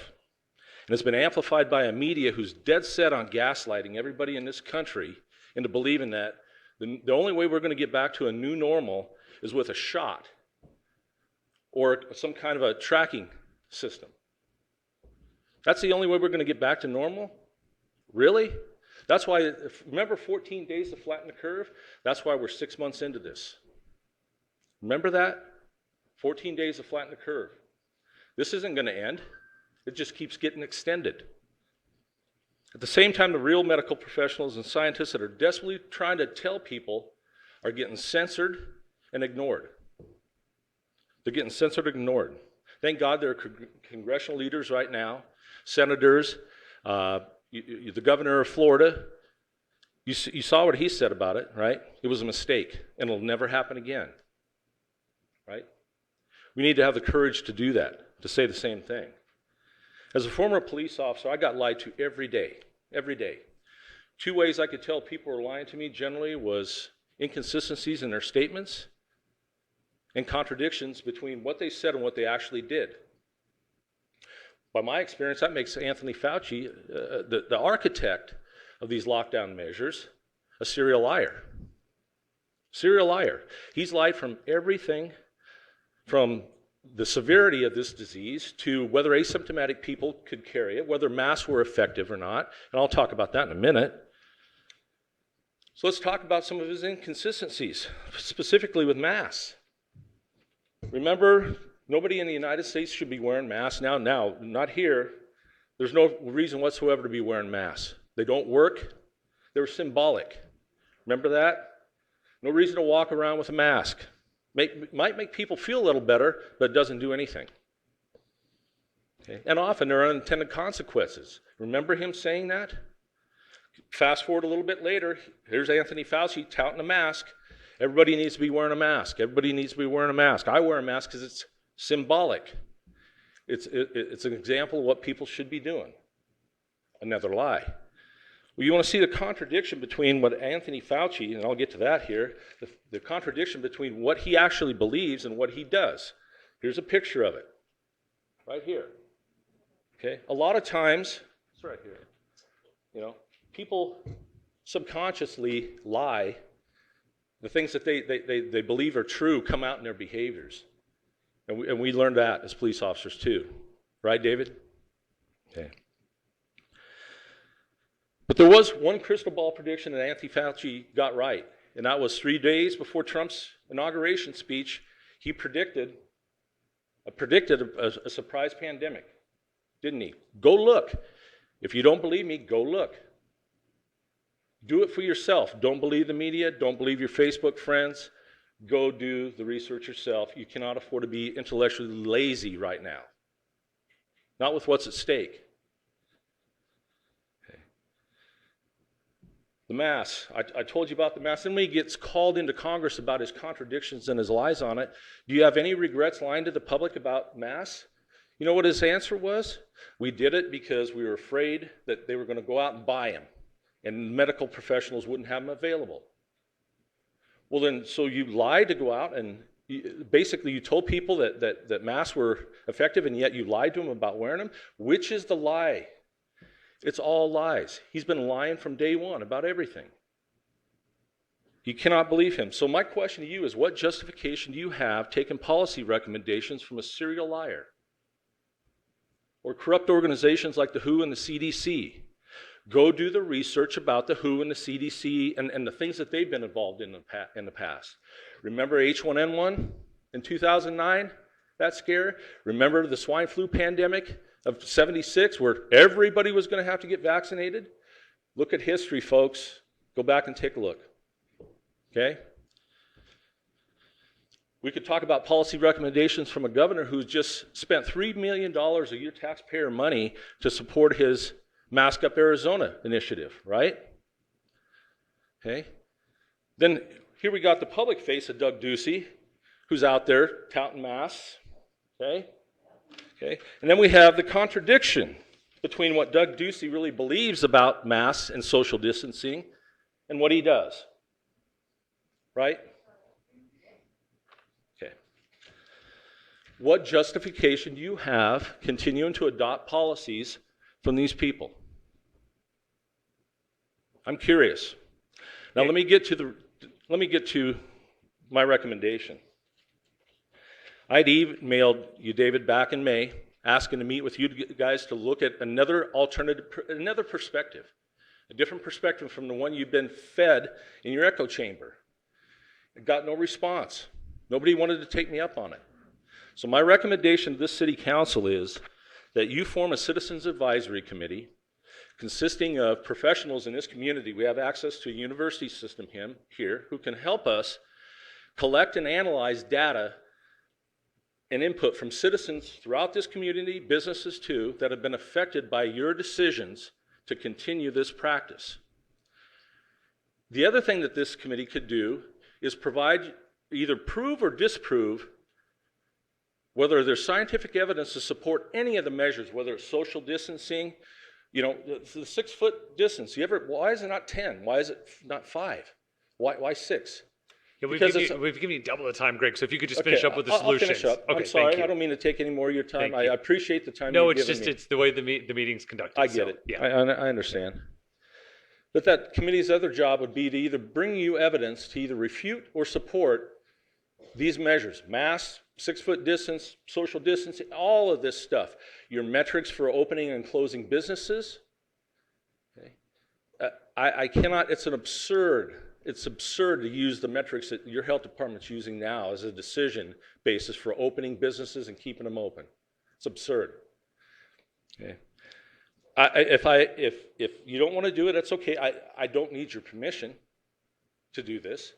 I'm asking to work with the city to do this. And so are these other people here. Okay?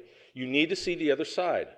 You need to calculate what's happening to these people here. And it's quantifiable. I guarantee it is. But there are also some qualitative things that need to be brought out. You need to face these people, no mask, and actually put a face to the damage that you're causing here. Okay? If anything that I said resonates with any of you or anybody else in this audience, you have my email address, you have my phone number, give me a call. Give me a call. I'd be happy to sit down and talk to you. Okay? Thank you for your time. Thank you. Probably a lot of you are probably wondering what the fuck just happened here. Let me kind of break it down. My the reasons I did what I did and my strategy. Number one, first of all, like I'd said, my goal was to get them to understand that they have been lied to. Politicians are no different than any other person. They're subject to buying the lies and the propaganda from the mainstream media, just like anybody else is. But government officials, particularly politicians, have other motivations for wanting to ignore the truth, particularly money, and I was going to expose that as well. I knew that there had been crimes that had been committed by the actions of law enforcement agencies, and I needed time to be able to research those and draw those out and expose those as well. What I want you to pay particular attention to is my attire, and I dress intentionally that way. I went in shorts, a t-shirt, ball cap, sunglasses, for several reasons. First of all, I wanted to let them know that, number one, I'm not intimidated by you. Not intimidated by you in the least, none of you. Not at all, not in the least bit. So I'm going to dress to the level of the respect that I have for the people that I'm addressing here. So hence shorts, t-shirts, etc. And you'll notice throughout these presentations I wore those at every single one. The other reason was I wanted to get them subconsciously, if nothing else, to begin to have those seeds of truth planted in them. They might not buy into what I was saying right there at the time, but you'll notice that they gave me double the time that generally had been allowed. And once that happened, I knew that I had resonated with several of them, particularly the mayor, whether he wanted to admit it or not, whether he wanted to admit his own complicitness in what is occurring or not. He still heard what I had to say, and I think I was resonating, and I think that's the reason I was allowed to continue on as long as I did that first session. After a while, they caught on to me and didn't quite give me the luxury of the amount of time that I had in the first presentation. But I accomplished what I wanted to accomplish the first session. I actually got up and spoke the truth, and this, the universe was spoken into existence, and what I knew I had to do uninterrupted was get in front of them in a form that was on the record, where I could not be interrupted, and could get my message out as quickly and as concisely as I possibly could in the time that I had. I had been working for several weeks trying to uncover criminal violations as well as violations of the Constitution. And by the 22nd of September, I had pretty much everything I needed to prove what I believe was a prima facie case of 18 U.S.C. 241, which is deprivation of rights under the color of authority, and then 18 U.S.C. 242, which is conspiracy to deprive a person of their rights under the color of authority. And that had to do primarily with the gym that I belonged to, which had been closed down by the actions of Lake Havasu City Police Department. I drafted a letter outlining the evidence that I had and had intended to present it to the city council when my wife thought that it'd be best that I meet with the police chief first to give him a professional heads up about what was going to happen, because it implicated his department. So I did that. I made an appointment. I met with the police chief and his second in command. That's generally how that works. They usually won't meet with you on their own. He saw my letter in advance. I sent it to him and told him what I wanted to talk about. And so went in, met with him, and told him what had occurred, and outlined the violations that his officers had committed. And to make a long story short, what happened was the community service sergeant, which is usually the guy next in line for promotion, the guy that goes out and does community service interactions with people, the public relations guy, he came to my gym and met with the manager and said, hey, look, you're one of those businesses that's supposed to be closed. He soft-sold it. I'm just here to let you know. I'm not going to write you a ticket, none of this stuff.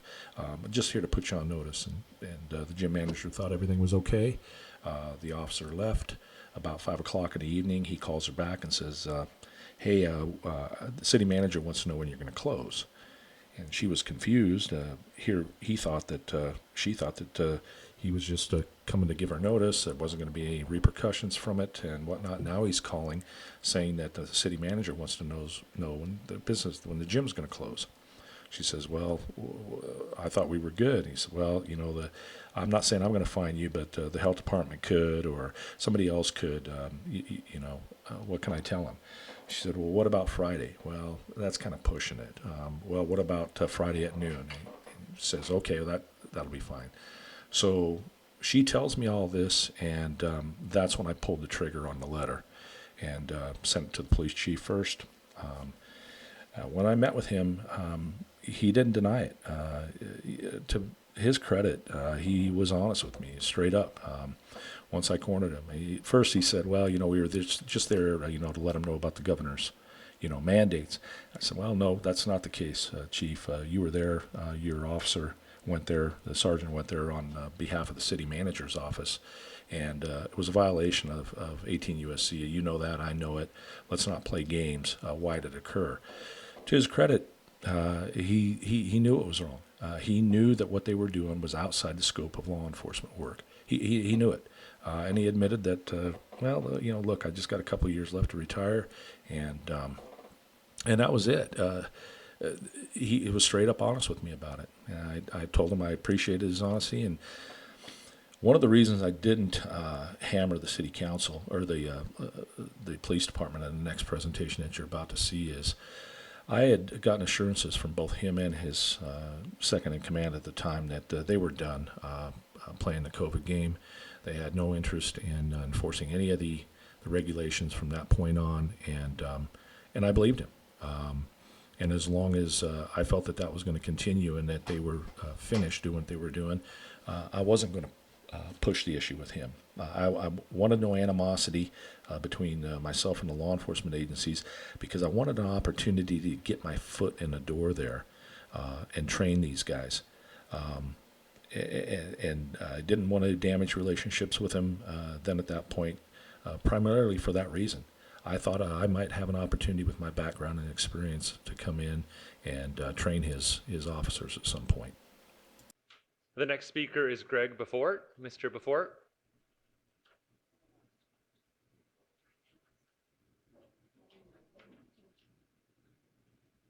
Good evening and welcome. Good evening. You should have copies of a letter that I asked to be entered into the record, and that I will also make available to anybody who wants a copy of it. My email address is gregbefford@gmail.com. Before I begin, I wanted to thank the mayor for meeting with me this afternoon, police chief yesterday, Councilman Dolan a while back, just to have an open dialogue and for them to be willing to sit down and look at alternative perspectives is much appreciated. Although we didn't agree on a lot of things, I want to thank you for or at least taking the opportunity to do that.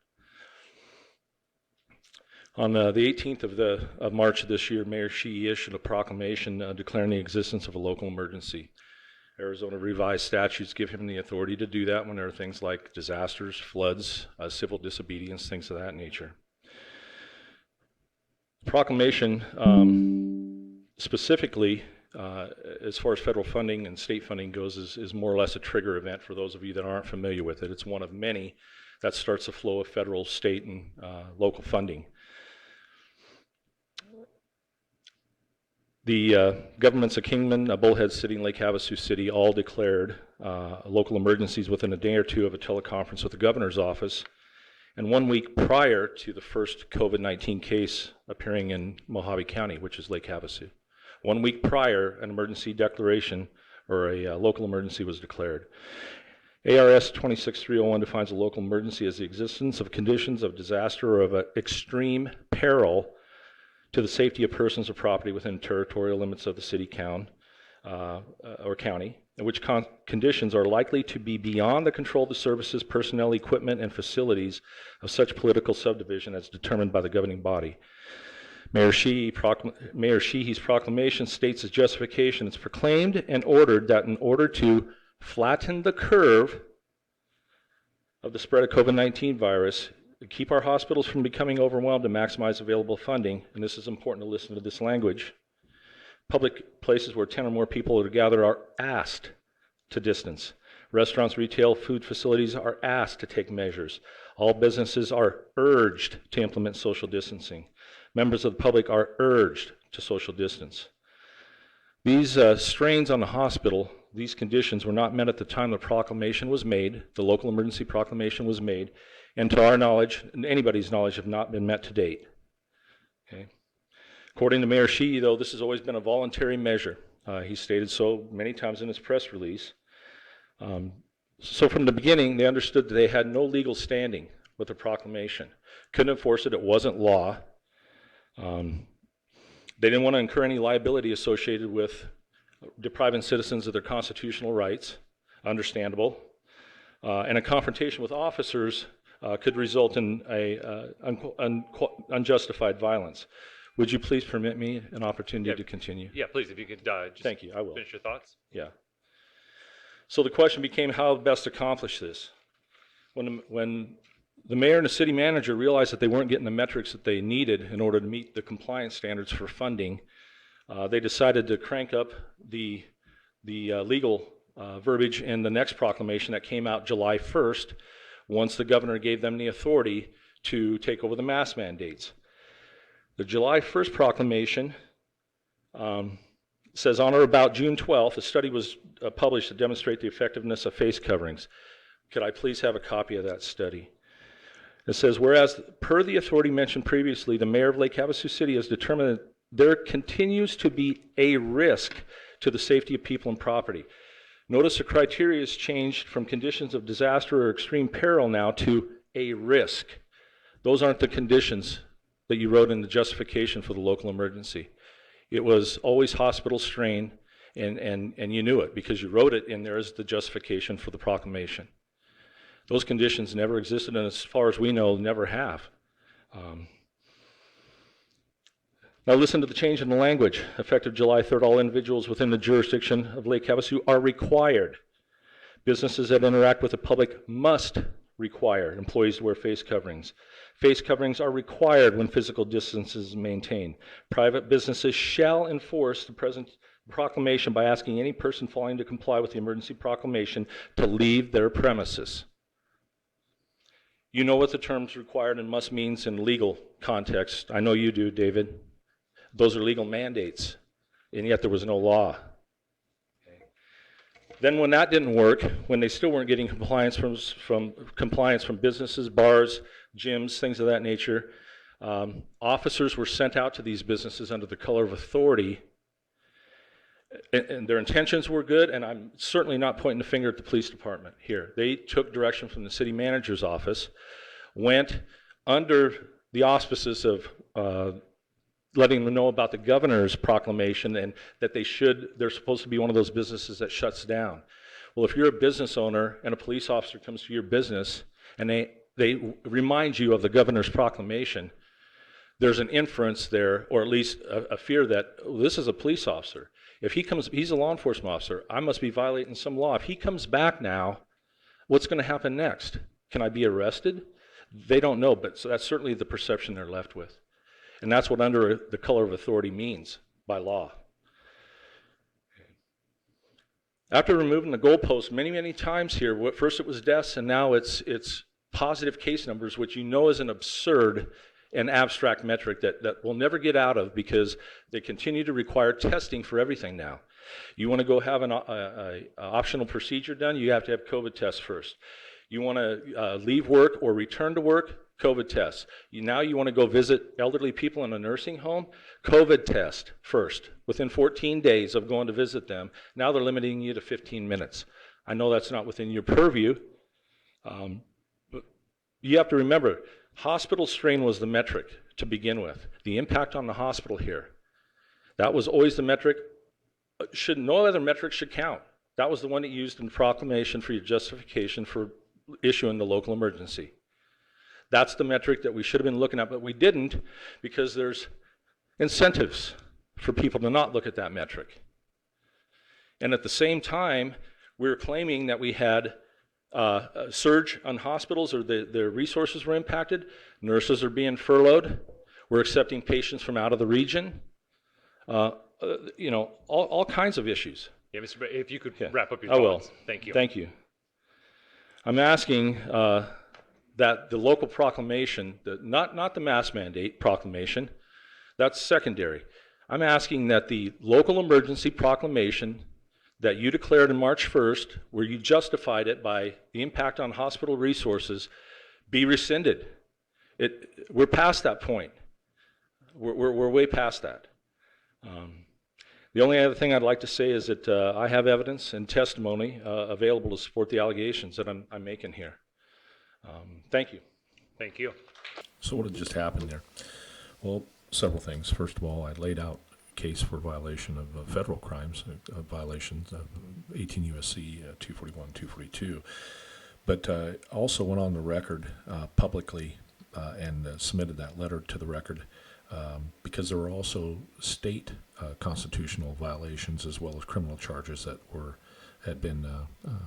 had taken place as well that I wanted to lay the groundwork for. That happened, and it was important to get that out there. I also got some additional time that I didn't anticipate. I had exposed what had occurred there and how the citizens had been lied to and how the city manager and the mayor had doctored up the proclamations, and the attorney, of course, to give it the legalese sound and to convince people that they had the authority to do what they did, which I knew was bullcrap. I wasn't there to challenge their authority. I was there to deny it. It didn't exist. And in the process, they committed crimes. But in any case, the main thing was to get across and out in the public. By the way, the gym manager came right behind me and testified to exactly everything that I said had occurred. In addition to that, I had physical evidence in the form of I walked up and down McCulloch Avenue, Main Street, and took pictures of closed businesses that had signs up on the door that said, "Closed per Mayor Sheehy's proclamation." Closed per the proclamation. Due to Mayor Sheehy's proclamation, we were closed. So I knew that not only had they lied, but it was having the intended effect that they had wanted on the citizens of the community. I had put my name, email address, and phone number on that letter that I sent out to the community, as well as the one I put on record for the city council, and I received pretty significant response from people, and ultimately several of us met and we formed the Havasu Patriots group, which is a local grassroots organization designed to educate people about their rights under the Constitution and under natural law. It was never about Democrat versus Republican, Christian versus atheist, any of the pro-mask versus anti-mask, anti-vax versus pro-vax, none of those. It was never about any of that, and we made it clear at every meeting that that is not what we were about, even though we had many people in our groups that were both conservative Republicans and Christians. It was never about your beliefs, your religion. This was about educating people about their rights under natural law and the Constitution. And we were pretty successful. We grew in size. At one point, we had over 450 people on our email list, and for a city the size of Havasu, I'd say that's pretty statistically significant. But in any case, nothing about what I did either at that speech or the letter that I wrote was anything spectacular. It was unusual in a couple of ways. Number one, as a former law enforcement officer, a retired law enforcement officer, you never put your phone number and your email address or any of that information out in the public for people to find out. That's just taboo. You just don't do it. And there are penalties for people who disclose law enforcement personal information. Second thing that stood out was in a town of 56,000 people or so, we have numerous retired officers at state, local, federal level in Lake Havasu. It's a retirement community. I know that for a fact. We've got numerous. I've gone to several of the retired law enforcement breakfasts. And what was unusual is the fact out of that many thousands of, what we have to have is thousands of retired military and law enforcement personnel. I seem to be the only one that got up as a retired officer and spoke about it, or retired military or former military and spoke about these things. And that was unusual, and that really started to stand out to me. I'm looking around the group of people that we had in the Havasu Patriots group, and we had doctors, we had nurses, we had just regular citizens, all walks of life. But what we did not have were attorneys and law enforcement personnel from any any federal, state, local branch of law enforcement. We did have some retired or former veterans, military people, but we had no law enforcement personnel, which really started to stand out to me. And I started asking myself, why? Why is that? And I went to one of the law enforcement breakfasts and jumped their shit. It's like, just because you guys are retired now doesn't mean you can sit back on your asses and not stand up for the constitutional oath that you guys took. Well, you got yours now. Is that what it is? So there's no reason for you to get up and say anything for whatever reason. Well, what about your kids and your grandkids? What is it you're going to tell them in the future about how you responded, how you acted, and then go ahead and tell them how brave you were as a former law enforcement officer or as somebody who was in the military? These people are cowards. I'm telling you right now, they're cowards, and they have a terrible, apathetic attitude about things if it doesn't affect them personally. The Havasu Patriots group was formed, I'd have to say, with the best of intentions, and I say that tongue-in-cheek because we all know that the road to hell was paved with the best of intentions. I had the best of intentions when I went into the military and into law enforcement. But in any case, they're good people. They were just confused about the root cause of the problem. And I kept having to come back and emphasize that to them. The solution is not a political one. Get your Republican, conservative folks out of the discussion here because they don't have a place. If you want to do that, you go do that at some other meeting. This is not the place for it, nor are your religious beliefs. They're not to be part of what we were doing here either. But overall, we were successful, as indicated by 8 days after that presentation that we gave, or even less. The mayor removed the mask mandate. You have to remember here, we're still talking about the first casualty on the war on our freedoms, and that was truth. The second casualty is morality, and we'll be talking about that shortly here. But what I had exposed was the fact that they had not only bought into the big lie, but they had perpetuated the lie by their actions. And in addition to that, in the next video clip that you are about to see, you're going to actually hear the kind of the bad cop come out. I got tired of being lied to my face. And like with all lies, this lie, the big lie, and all the people that were supporting the big lie, the lie had started to unravel. The narrative was crumbling, and I had caught the mayor in a direct lie to me specifically, and I called him out on it. And it was about time. Up.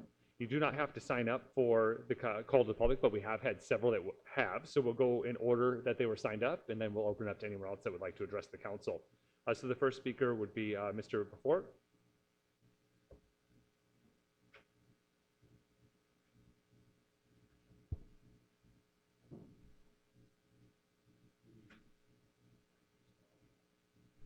There we go.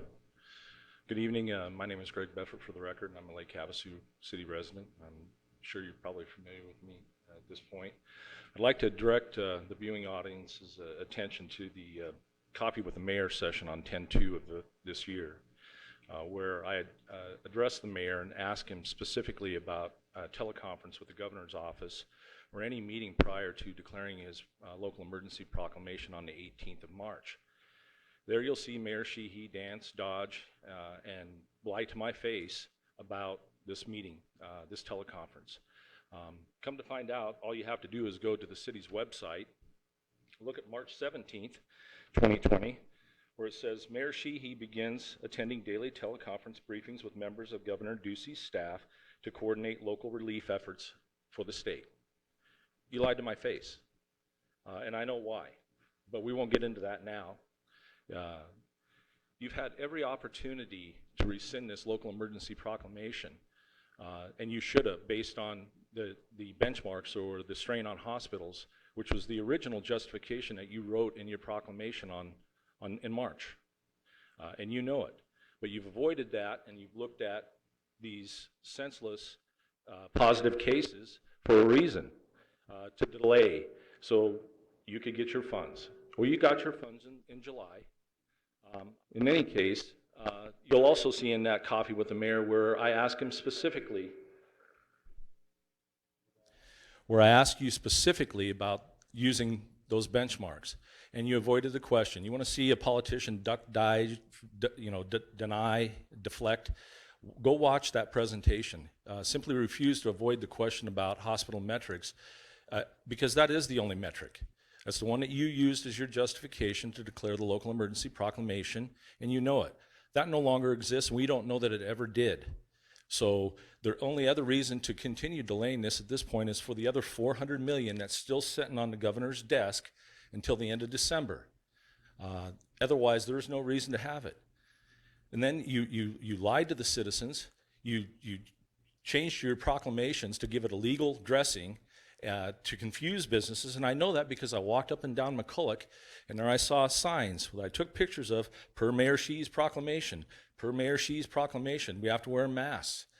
They felt that they were compelled to. And then when that didn't work, you sent officers to businesses under the color of authority, and you had them shut down with the city managers and probably your request as well. It takes 2 people at least, which constitutes a conspiracy that I'll get to here in a minute. May I have a couple seconds here? Yeah, a few seconds to finish up your thought. Thank you. In any case, this has been about money. Say it's not all day long. Say that we're still in a pandemic all day long. By nobody's measure, are we? And that narrative is unfolding every single day. And you have placed the city of Lake Havasu in a great deal of civil liability by your actions.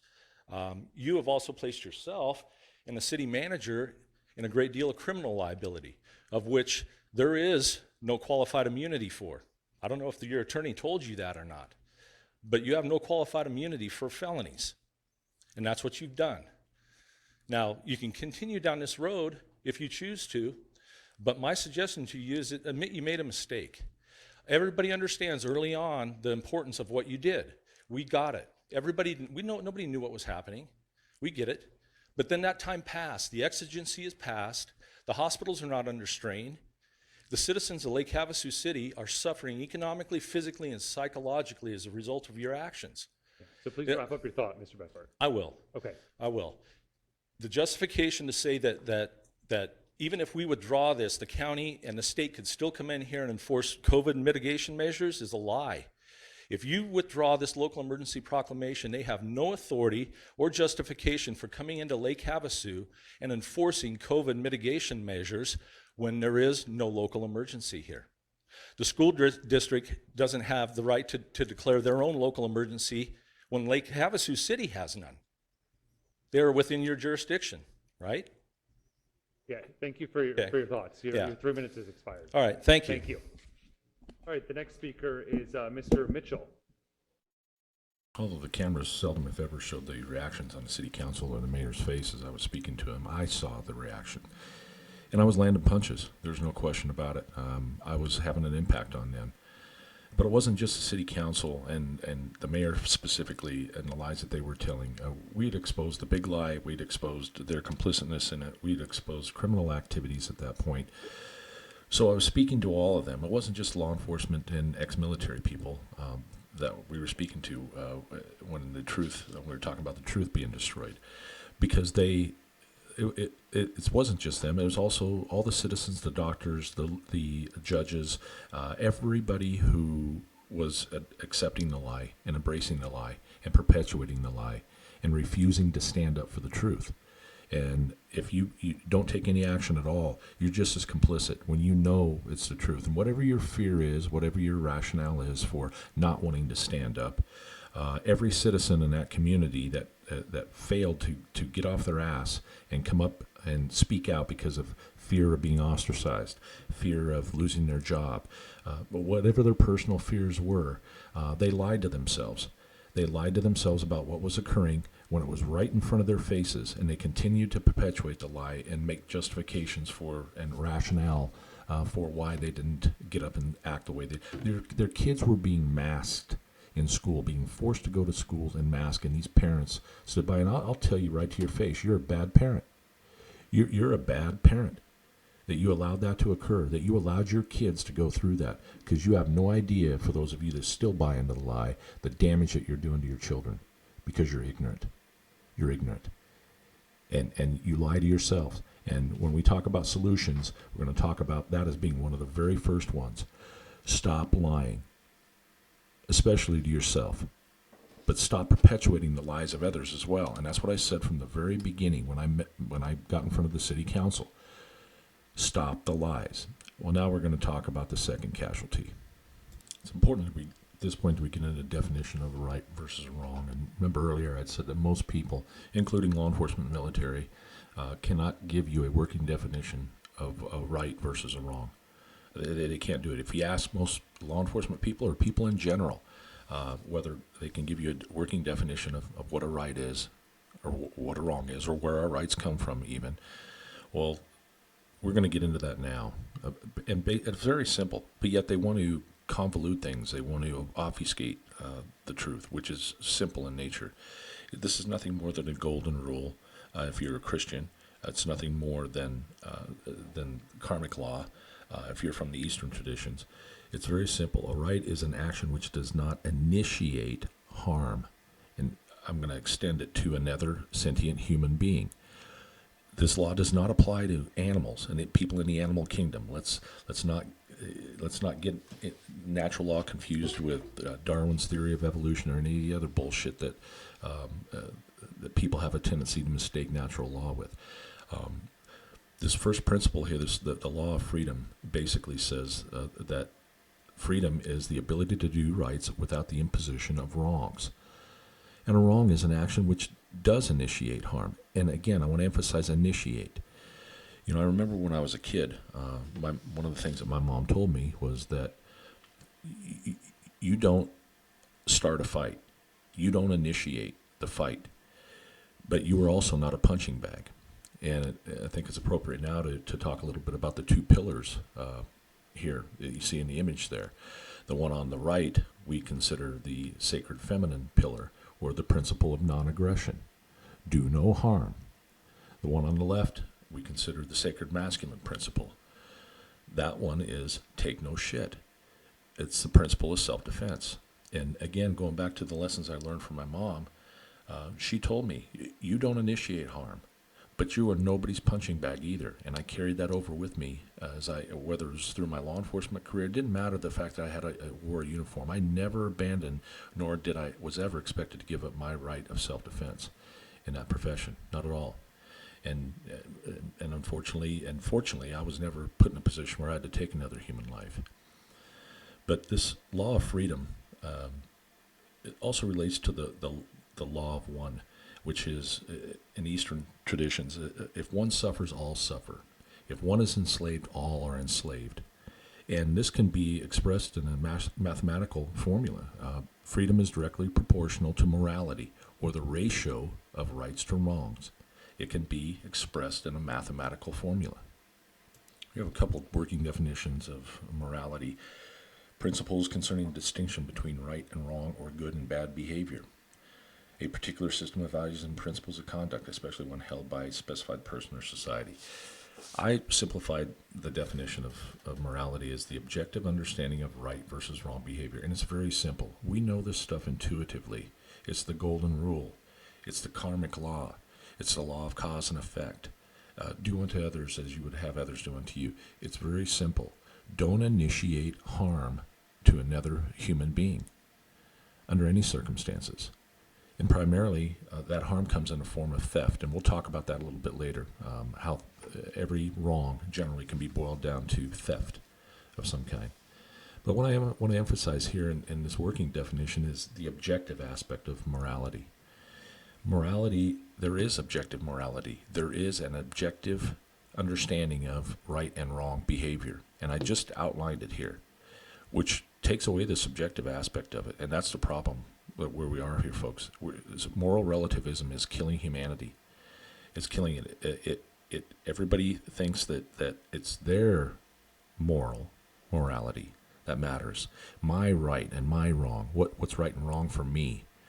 And there is no objective morality. Well, that's like saying that there is no objective truth. And we already have established that there is objective truth. And it's your responsibility to understand it and align your behavior with it and with objective morality. So in the next video clips that you're going to see here, when I get in front of the Board of Supervisors and the City Council, I'd already emphasized the lies and their role in it and their complicitness in what was happening to people. Now I started stressing the moral aspects of their behavior and how they didn't have the moral authority, let alone the legal authority, to do the things that they were doing to people.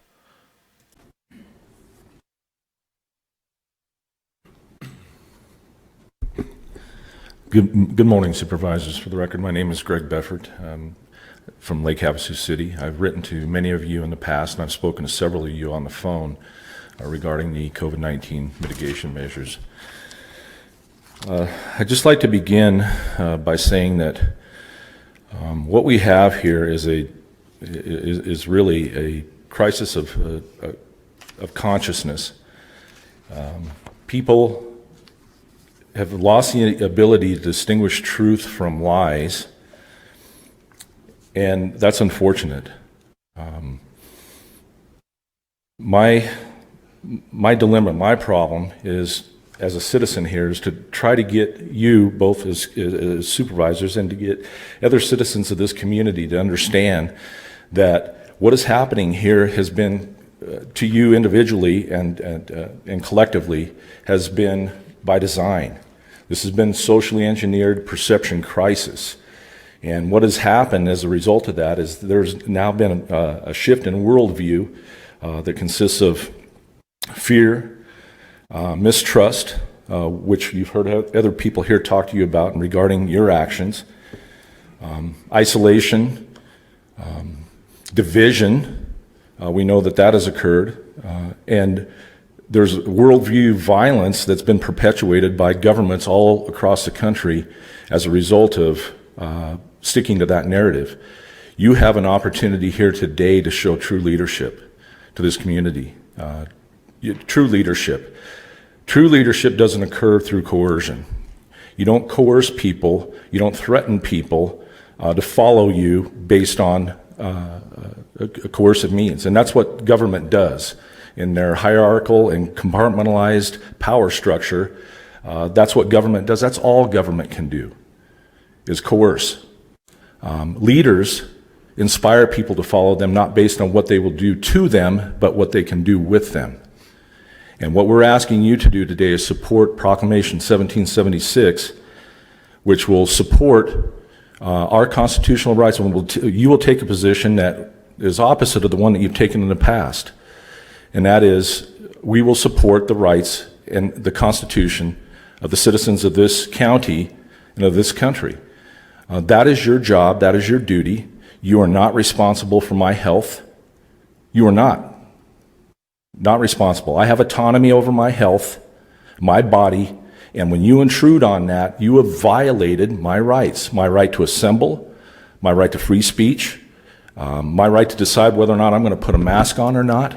You do not have the moral or the legal right to do that. So we're asking you, again, to support this resolution. Thank you. What's important to note here is that two of the supervisors I was facing that day were both, just like the vice mayor for Lake Havasu City, were retired law enforcement, quote-unquote, professionals who took an oath to uphold the rights of the citizens of the communities that they are representing. And apparently these people have a tendency to think that when they change uniforms, they can disregard those oaths that they took. Well, it doesn't apply now that I'm a politician. Those principles on which the oath that I took stand on no longer apply to me anymore. Myself and several other patriots, including my wife, would take advantage of an event in Lake Havasu called Coffee with the Mayor. It was an informal event where we had an opportunity to ask questions of both the mayor and the city manager. And on several occasions, I went there and questioned them because I could get responses from them there that I couldn't get in the city council meetings or the board of supervisors meetings. They're not allowed to respond. See, but in these sessions, I could get responses. So two reasons I wanted to go there. I wanted to expose them for the liars and immoral people that they were. But two, I wanted to get on the record again because these events, this event particularly was filmed and was put up online for people to see later on. So I wanted it on the record to catch them. The first one I went to, I caught the mayor in a direct lie to me about talking to the governor's office. Second one I went to, I challenged him on the metrics for continuing his local emergency proclamation, of which he had no answers to. And this last one that you're about to see here was an event where I, as the president of my homeowners association at the time, I caught the mayor and the city manager, city government in particular, trying to raise water rate and sewer rate fees on the backs of multifamily homeowners. And I called him out on it. We have a large number of people in this community that have every intention on holding you and the city manager accountable for the decisions that you made during the COVID crisis. That's a separate issue. But it goes to the same issue that I'm here to talk about today as the president of our homeowners association. And that is the unintended consequences of the decisions that primarily the two of you have made and the impact that it's had on the citizens here, whether it was under the guise of COVID or it's under the guise of some study that you had done, of which let's take a look at the options here, what could happen. And I have two questions, one for you and one for you, very simple ones. First one is either you hired this consultant and either this guy was inept or this company was inept and didn't provide you the information that you needed to make the decisions that you made. That's one possibility. Number two is you had this consultant and they were totally unaware of the consequences. Third opportunity is here, or option is that they were aware and they failed to disclose it to city staff. Another option is city staff knew but failed to disclose it to the city council. Maybe everybody knew and failed to disclose it to the citizens. All I know is that our homeowners association bill went from $2,267 a month to over $6,700 a month. $6,700 a month. I try to get an explanation from the city manager, and all I get is excuses for why this occurred. Excuses.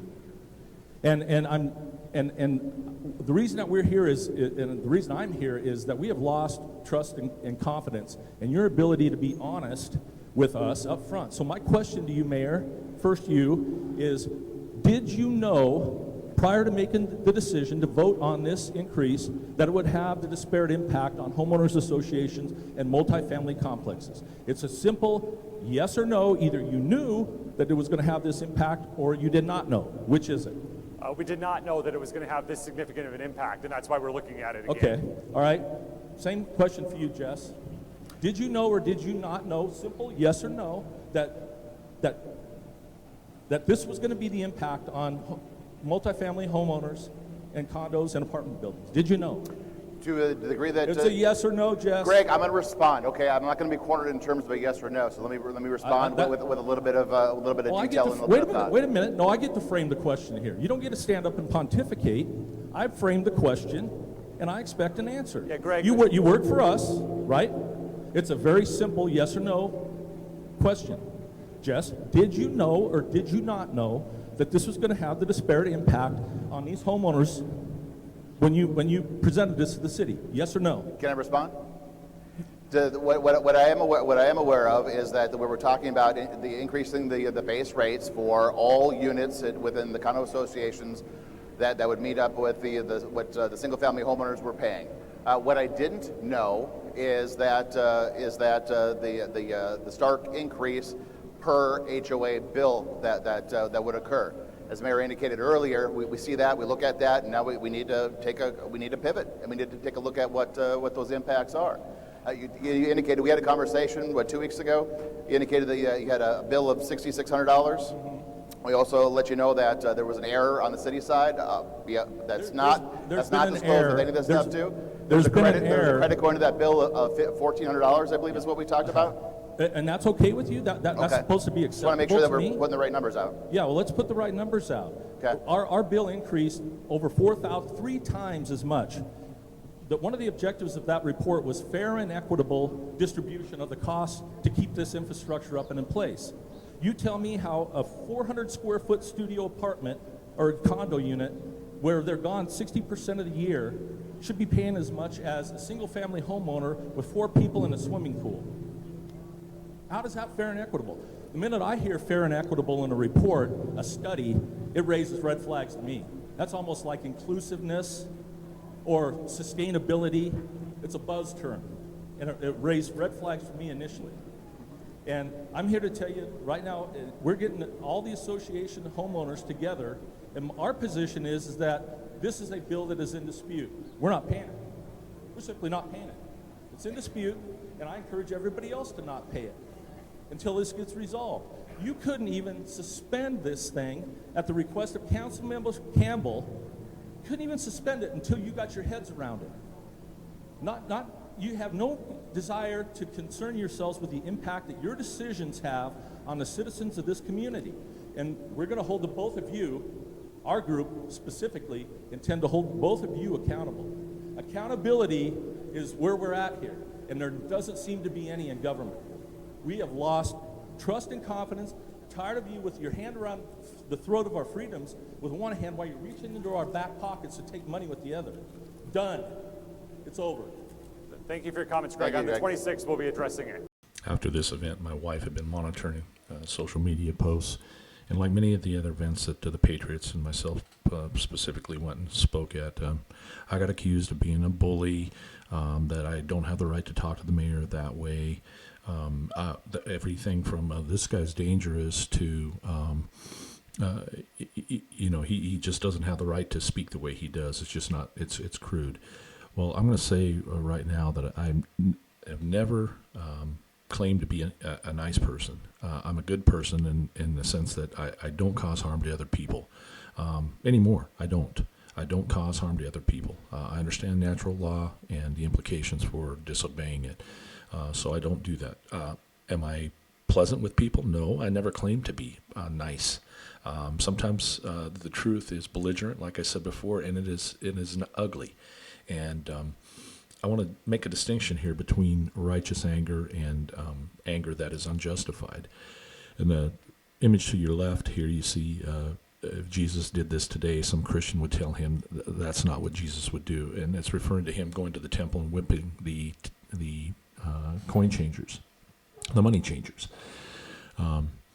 He whipped them. That was righteous anger for what they were doing in the temple, and using the temple for. On the right, now, if anger is not channeled, if it's unjustified, it can be bitterness that devours your soul. And that's not what we're talking about here.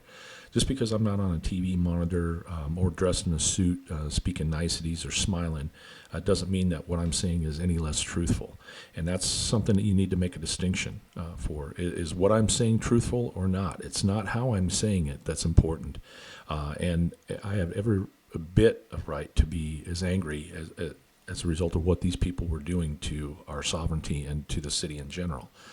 So for those that think that I'm a mean person or I'm not nice, well, you're right. Let's just say that. I have to admit it's not been all negative feedback. Somebody took this picture during that same meeting, and what it depicts is my wife and I up in the right-hand corner there, sitting by ourselves. And there were actually people that got up and moved when I went over and sat down. They knew who I was and didn't want to be close to me.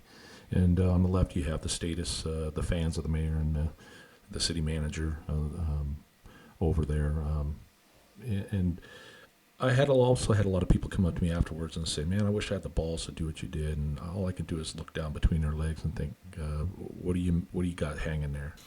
Now, people that are naive and have never been involved in the justice system, know nothing about the profession or worked in it, are going to ask, well, what about the justice system? Surely we have laws and we have rules, and nobody's above the law, and you need to follow the law. Well, guess what, folks? I've worked in that system, and I can tell you the judicial system is no different than any other institution that we have in this country that has been corrupted by money and influence, by politics. When I first started in law enforcement, making money for the city was never important. And then we started getting into asset forfeiture with drug seizures and things of that nature, and then obviously writing tickets and fines and things of that nature, generating revenue. And of course the court system generates revenue in the tune of billions of dollars every year in fines and fees. And then you look at the prison system, which is just one more giant money maker for the oligarchs in this country. Institutionalized slavery is what it amounts to. And so it's no different. And that's not to say that the people working in those institutions aren't, decent people in there. I'm not saying that they're good people. I'm not saying they're moral people, because they certainly aren't. They certainly are not. If you work in those institutions, you cannot say that you're a moral person. You absolutely cannot. It's an impossibility. And so my point, though, is that even though there are decent people in those institutions, the institutions themselves, whether it be education, the financial institutions, go down the list, they've all been corrupted. I had heard in my discussions with members of the law enforcement community here that the district attorney's office in Mojave County was actively looking to prosecute businesses that failed to shut down during the COVID crisis. That included a pizza restaurant out in Mojave Valley that had pushed back. And my understanding was the district attorney himself, his philosophy was that they were going to go after and prosecute those businesses that failed to comply and shut down. They hadn't done it up to that point because they knew they didn't have a case, but they were gearing up to do that. It was the message that I had been given. And so I sent my case to the Mojave County District Attorney's Office. I contacted one of the charging attorneys and introduced myself, told him the case that I had, and we had a lengthy phone conversation with the door closed, where he had admitted to me that, yes, it was very apparent that I did have a prima facie case. He talked about putting me on as the investigating officer. I asked for resources to be able to cinch the case up. So we had a great conversation. Obviously, he said he was going to have to go talk to his superiors about it before we went down that road. But every indication I got from him initially was that they were going to put an end. He was going to help put an end to this. And then, of course, he got met with his supervisor, and all of that changed. What you're going to see here is copies of emails between myself and this charging attorney or deputy district attorney, depending on your jurisdiction where you're from, regarding the allegations that I made and the district attorney's office response. I'll just read the email that I sent. It says, Cameron, my initial involvement with this matter started shortly after my local gym, Anytime Fitness, was ordered to close after a visit on August 10th from the Mojave County Health Department. I met with the manager, Kelly Austin. Kelly told me that she was reluctant to close because she believed she was in compliance with health department regulations. The next day, August 11th, Sergeant Chris Sutton from the Havasu PD came to her business and told her she was one of the businesses not in compliance. Sergeant Sutton implied that he didn't really want to be there, but was simply letting her know she was violating the order to close non-essential businesses. Kelly told me that after Sergeant Sutton left, she felt things were fine and she planned to remain open. The same day, Sergeant Sutton called her at the request of the city manager's office and coerced her into closing down on Friday at noon. After hearing that the city manager's office sent an officer to that business and coerced them to close, I was infuriated. I began investigating the scope and authority of Mayor Shee's local emergency proclamation that discovered he used City Code 208050 ARS 26703 ARS 26331 as his authority. He used as his justification for declaring the emergency the need to keep hospitals from being overwhelmed. Hospital strain is the only justification by law that should be considered in order to continue this charade, but instead positive cases is the metric being used. Attaches a letter that is on record with the city clerk's office outlining the fraud by deception, deprivation of rights under color of law, and conspiracy to deprive per 18 U.S.C. 241-242. Businesses responded to Mayor Shee's July proclamation as though it were law. I know this because I went downtown and randomly took pictures of the front doors of businesses that used the proclamation as justification for requiring masks. I have attached a few of these pictures. Here's a link to the video testimony of myself and Kelly Austin at the September 22nd council meeting. At this meeting, Kelly is on record describing the actions of the Health Department and Havasu Police Department. I'm prepared to provide sworn testimony to what I have discovered and assist your office in any manner in order to get this in front of a magistrate. I'm confident you will also find Kelly Austin to be a powerful witness in this case. Please let me know if you have any additional information or clarification from me. Regards, Greg Befort. And then at the very bottom, I have attachments, the letter that I wrote, and pictures from downtown businesses showing that they were complying with the proclamation. I had sent that letter to the charging attorney on a Friday, and by Monday or Tuesday of the following week, I received a telephone call from him. He had indicated to me that they were not going to pursue prosecution of the case because it was federal civil rights violations, and should be referred to the Civil Rights Division of the U.S. Attorney's Office in Phoenix. I argued that there were also state and local crimes as well, statutory crimes, Arizona revised statute crimes as well, and I received basically a brush off from him. At that point, it was obvious to me they were not going to continue to pursue prosecution for the case.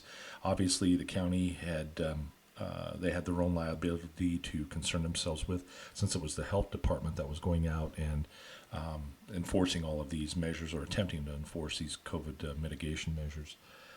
So my reply to him, which I'll read here in just a second, reads, Cameron, I appreciate the prompt reply to my complaint and phone call.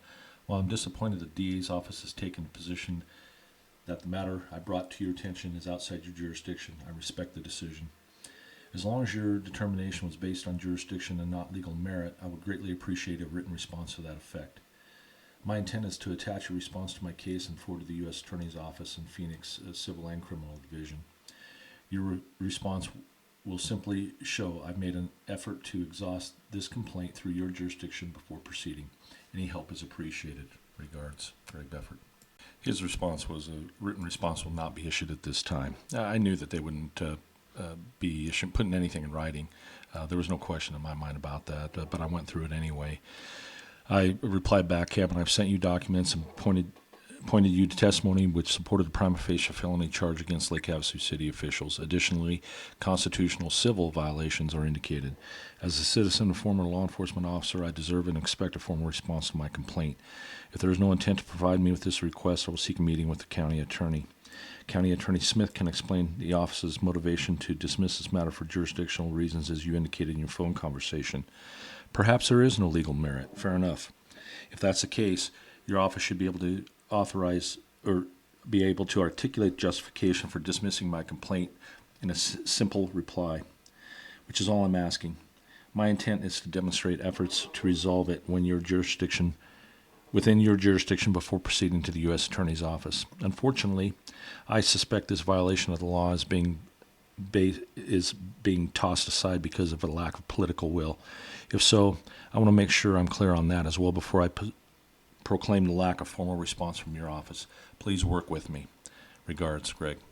And I never did receive another reply back from the attorney's office, and I didn't expect to.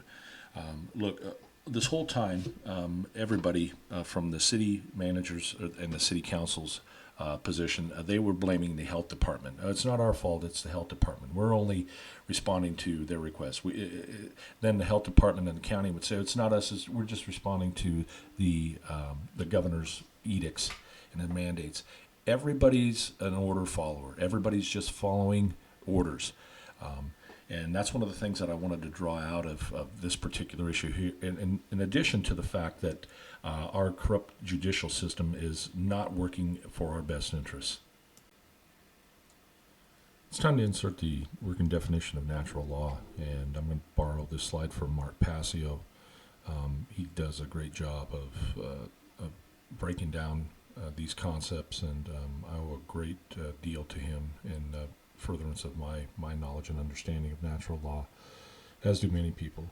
In any case, natural law is universal, which means it applies at all places within the universe. It's non-man-made. This is not a man-made law. Man-made laws are subject to the whims of legislators and change from jurisdiction to jurisdiction. What could be legal one day is not legal the next. What could be legal in one county, you cross the border into the next county, it could be illegal, or from state to state. It's binding, which means that it cannot be broken. It's immutable, can't be changed. Conditions that govern the consequences of behavior.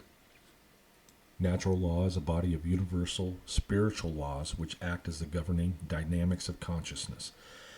And consciousness is the awareness of natural law and the ability, basically, once you do understand natural law, to discern right from wrong and to act on it. And we know that, I know personally from my own experiences, what happens when you don't live in accordance with natural law. We suffer. When we do live in accordance with natural law, we live in a state of freedom and order. Otherwise, it's a state of slavery and chaos. So this has nothing to do, like I said before, with Darwin's theory of evolution or the natural theory or the natural law in that regard. It has nothing to do with that. Survival of the fittest, none of that. This has to do with spiritual laws, and they're no different. These are the metaphysical laws, the unseen laws of the universe, as opposed to many of the laws that we can see in the physical laws, such as gravity or thermodynamics, or those. You don't need to believe in any of those laws, but if you take gravity, for example, go ahead and run off a cliff and see what happens to you if you don't believe in gravity. It doesn't matter. It doesn't care less whether you believe in it or not. It exists in nature. You see, all we have to do to understand whether or not we're living in accordance with natural laws, take a look at the current human condition and ask yourself the following questions. Are we freer or are we more enslaved? As a species, are we freer or are we more enslaved now? Are we living in a state of chaos or are we living in a state of order? And that's all you have to do is just ask yourself the simple questions. What in the world is going on right now? Is there more confusion or is there more truth out there? Is there more love in the world or is there more fear in the world? Is there, sovereignty? Are we sovereign as individuals or is there more internal confusion? Our founding fathers knew that morality and freedom were inextricably connected to one another, and stated in many cases that to the degree that you can keep your morality is to the degree that you will keep this your freedom and or this republic. And look at the state of where this country is now. And it got that way through incrementalism. We'll talk about that. Acquiescence and imposition. This is what many refer to as a tyrannical creep through imposition and acquiescence. We didn't get in this state overnight, folks. This has been going on since this country's inception, basically. Little by little, our freedoms and our rights have been slowly dissolved through incrementalism. The definition here is a method of decision-making in which changes are implemented in small steps, or decisions are made gradually, step by step, as a problem unfolds. Think of the picture at the top right here, the frog in boiling water. Doesn't even realize it until it's too late. You see a picture of Yuri Bezmenov. He's an ex-KGB agent. He was interviewed by G. Edward Griffith quite a while ago, and he goes through the stages of ideological subversion and the steps of communism and how a country is taken over. When we talk about imposition, what we're talking about is generally the government as it imposes new laws and regulations on us. Think about 9/11 and the Patriot Act and how all the body scanners at airports were required, and that will never go back. Don't think, once the government has power, they never relinquish it and never goes back. And acquiescence is basically the government imposes, and then the acquiescence is the citizens give. Government imposes, citizens give. Government imposes, citizens acquiesce, or they give. And that's how our rights are slowly eroded over time. This has been happening for a long time. So we're back to this image of the Wizard of Oz characters, and I told you before what they represented. The scarecrow, ignorance, the Tin Man, lack of care or apathy, and the lion, cowardice or lack of courage. I had to suffer those myself and recognize my own lack of knowledge, my own apathy. I didn't care as long as it wasn't affecting me and my paycheck. And there were many times in my life where I failed to act when I knew it was the right thing to do out of fear. But look at humanity and society as a whole, and these three factors, I still believe, are the root cause of why we are in the state that we are in now. And I'll elaborate on those here. Now, I could spend all day breaking down the lessons from that great allegorical movie, The Wizard of Oz, but I just want to focus on these three aspects for now, because I believe that these are what we could refer to as the root cause of the problem. People have a tendency to whack away at the symptoms because they don't do an accurate diagnosis of the problem. And later on in the series, we'll be talking about these aspects, but for now, we'll just define ignorance as lack of wisdom or knowledge.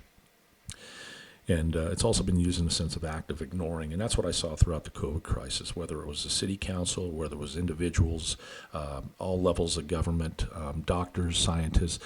Many of them were willfully ignorant versus nescience, and I'll talk about that in a second. They were willfully ignorant.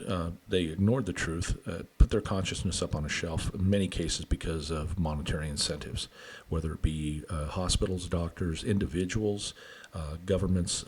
Many people were incentivized to ignore the truth. Now, distinguish that from nescience, which is not know because knowledge was absent and unattainable. And we could use an example of, let's say we have a tribe in Africa where the inhabitants there have never been exposed to a computer. They would be nescient, and they were never given, the knowledge was absent or available on what that technology is or how to use it, versus somebody, say, over here in the United States today, and their knowledge of a computer and how it can be used. So that's the distinction between nescience and ignorance. And I just wanted to make that distinction clear. Most people throughout the course of the COVID crisis were willfully ignorant as opposed to nescient. You see, most people refused to seek knowledge, refused to find out the answers for themselves and depended on the experts because, see, if they went and they had to discover the truth for themselves, well, then they'd be responsible. And that's the last thing anybody wants, is to be responsible. And you saw that throughout the COVID crisis. Nobody wanted to be responsible for what was happening. Apathy can simply be defined as a lack of care. And we saw that throughout the COVID crisis, whether it was the local city governments or city and county governments throughout the country or the world. They did not care about the impact that they were having from the decisions that they were making. They didn't care. Simply did not care about the other side of the equation, refused to look at it. It wasn't, and particularly those individuals, doctors, nurses, first responders, public safety people, government workers, initially, who were not affected by any of this. They were just giving the orders, telling people to stay inside and things like that. They weren't affected by it. Well, it wasn't until cops, nurses, doctors, et cetera, were being forced to take a vaccination that they may not have wanted, that they started rising up. Well, now this affected them. And so it wasn't until then, though, that they actually started standing up and taking action against the government mandates. So you see, throughout this crisis, there was a tremendous lack of care. Parents sending their kids to school with masks on. Mommy and daddy have to work, and obviously our money, our paycheck is much more important than what you're going to have to go through, Timmy and Judy. I'm sorry. You're just going to have to wear the mask and buckle up. Cowardice is defined as a lack of will to act. The definition is want of courage to face danger, dread of harm or pain. We saw this throughout the entire COVID crisis, the lack of courage to act. And that was as a result of the master manipulators and the state of fear that they kept everybody in. Fear of death, which is a primal fear. They capitalized on that. Fear of being ostracized, the bandwagon fallacy where if you don't go along with everybody else, you're going to stand out. Fear of losing their job. Go down the list of fears. We talked about these before and the reasons why people fail to act. A lot of it also had to do with the fact that people, in general, won't act if it's not important to them, which gets back to the apathy. If they don't care enough, they're not going to act on what they don't care about. They're simply not going to. Courage is having the ability to act and to do the right thing, regardless of the personal consequences to you. Most people are incongruent with their thoughts and their emotions, and then hence their actions. They're not in alignment. They may think one thing and then feel another way and act entirely different as a result. So it's not until people obtain the knowledge that they need and then care enough to act on what they know to be true. That's where true courage takes place, is acting on what you know to be true. That's wisdom. So who's responsible? Who's culpable? That term is used in the legal profession, but in this particular case, I think it applies at both a macrocosmic level in terms of what's going on with humanity and our freedoms and how they're being destroyed. But I want to apply it on a microcosmic level as well to what occurred here in Lake Havasu City. and let's define it here. Culpable is basically just deserving blame. You're deserving of blame. And let's take a look at it here. Who, on the macrocosmic level, who was deserving of blame? Who was responsible here? The order giver or the order follower? Was the who responsible for issuing the orders that everybody followed, all of our elected representatives, governments that they followed? Are they responsible, or is it the governments themselves that carried out the orders? Is it the officer who went to the gym in Havasu and shut down the business under the color of authority, or is he more morally culpable, or is it the city manager and the mayor who issued the orders? Now, the question I'm asking here is who's more morally culpable? Because they both have degrees of culpability, but who's more morally culpable for carrying out those orders where the businesses actually got shut down? Who's more morally responsible when a general gives an order to drop a bomb? Is it the general or the pilot dropping a bomb? Well, I'll tell you, in all cases, it's always the order follower that's responsible. The person that actually carries out the act itself is more morally capable or culpable. I didn't say who is morally culpable. I said who is more morally culpable. And it's always the order follower, the person that carries out the act. It's not the order giver. They are morally culpable. All they do, though, is try to shift the karmic consequences of their actions onto somebody else by having them actually carry out the act. And that's how it works. Well, ladies and gentlemen, this brings to a close the first introductory video and episode on Desert Sage Podcasts. I appreciate those of you that have the courage and the willingness and the patience to endure this lengthy video. In the future, we're going to be talking more about the solutions, which include unlocking hidden knowledge and having enough care to act on that knowledge. We'll be identifying the root cause of the current human condition. We'll be defining natural law. We'll discover how the human mind and consciousness work, and we'll discover how consciousness has been hijacked. These are all things that we'll be discussing in the series that is forthcoming on Desert Sage Podcast. You can watch these presentations either on the Havasu Patriots website or on Desertsagepodcasts.com once the website is up and running. No doubt this first presentation was rough in its scope and in its delivery. I'm a perfectionist, and so it's taken me quite a while just to get this much out. But I have to put that aside and just get the word out there for now. Hopefully future presentations will continue to improve, and I hope that I get an opportunity to speak with many of you personally and in the upcoming guest sessions that we'll have on Desert Sage Podcasts. But for now, take care. Don't lie to yourself. Don't accept lies of others.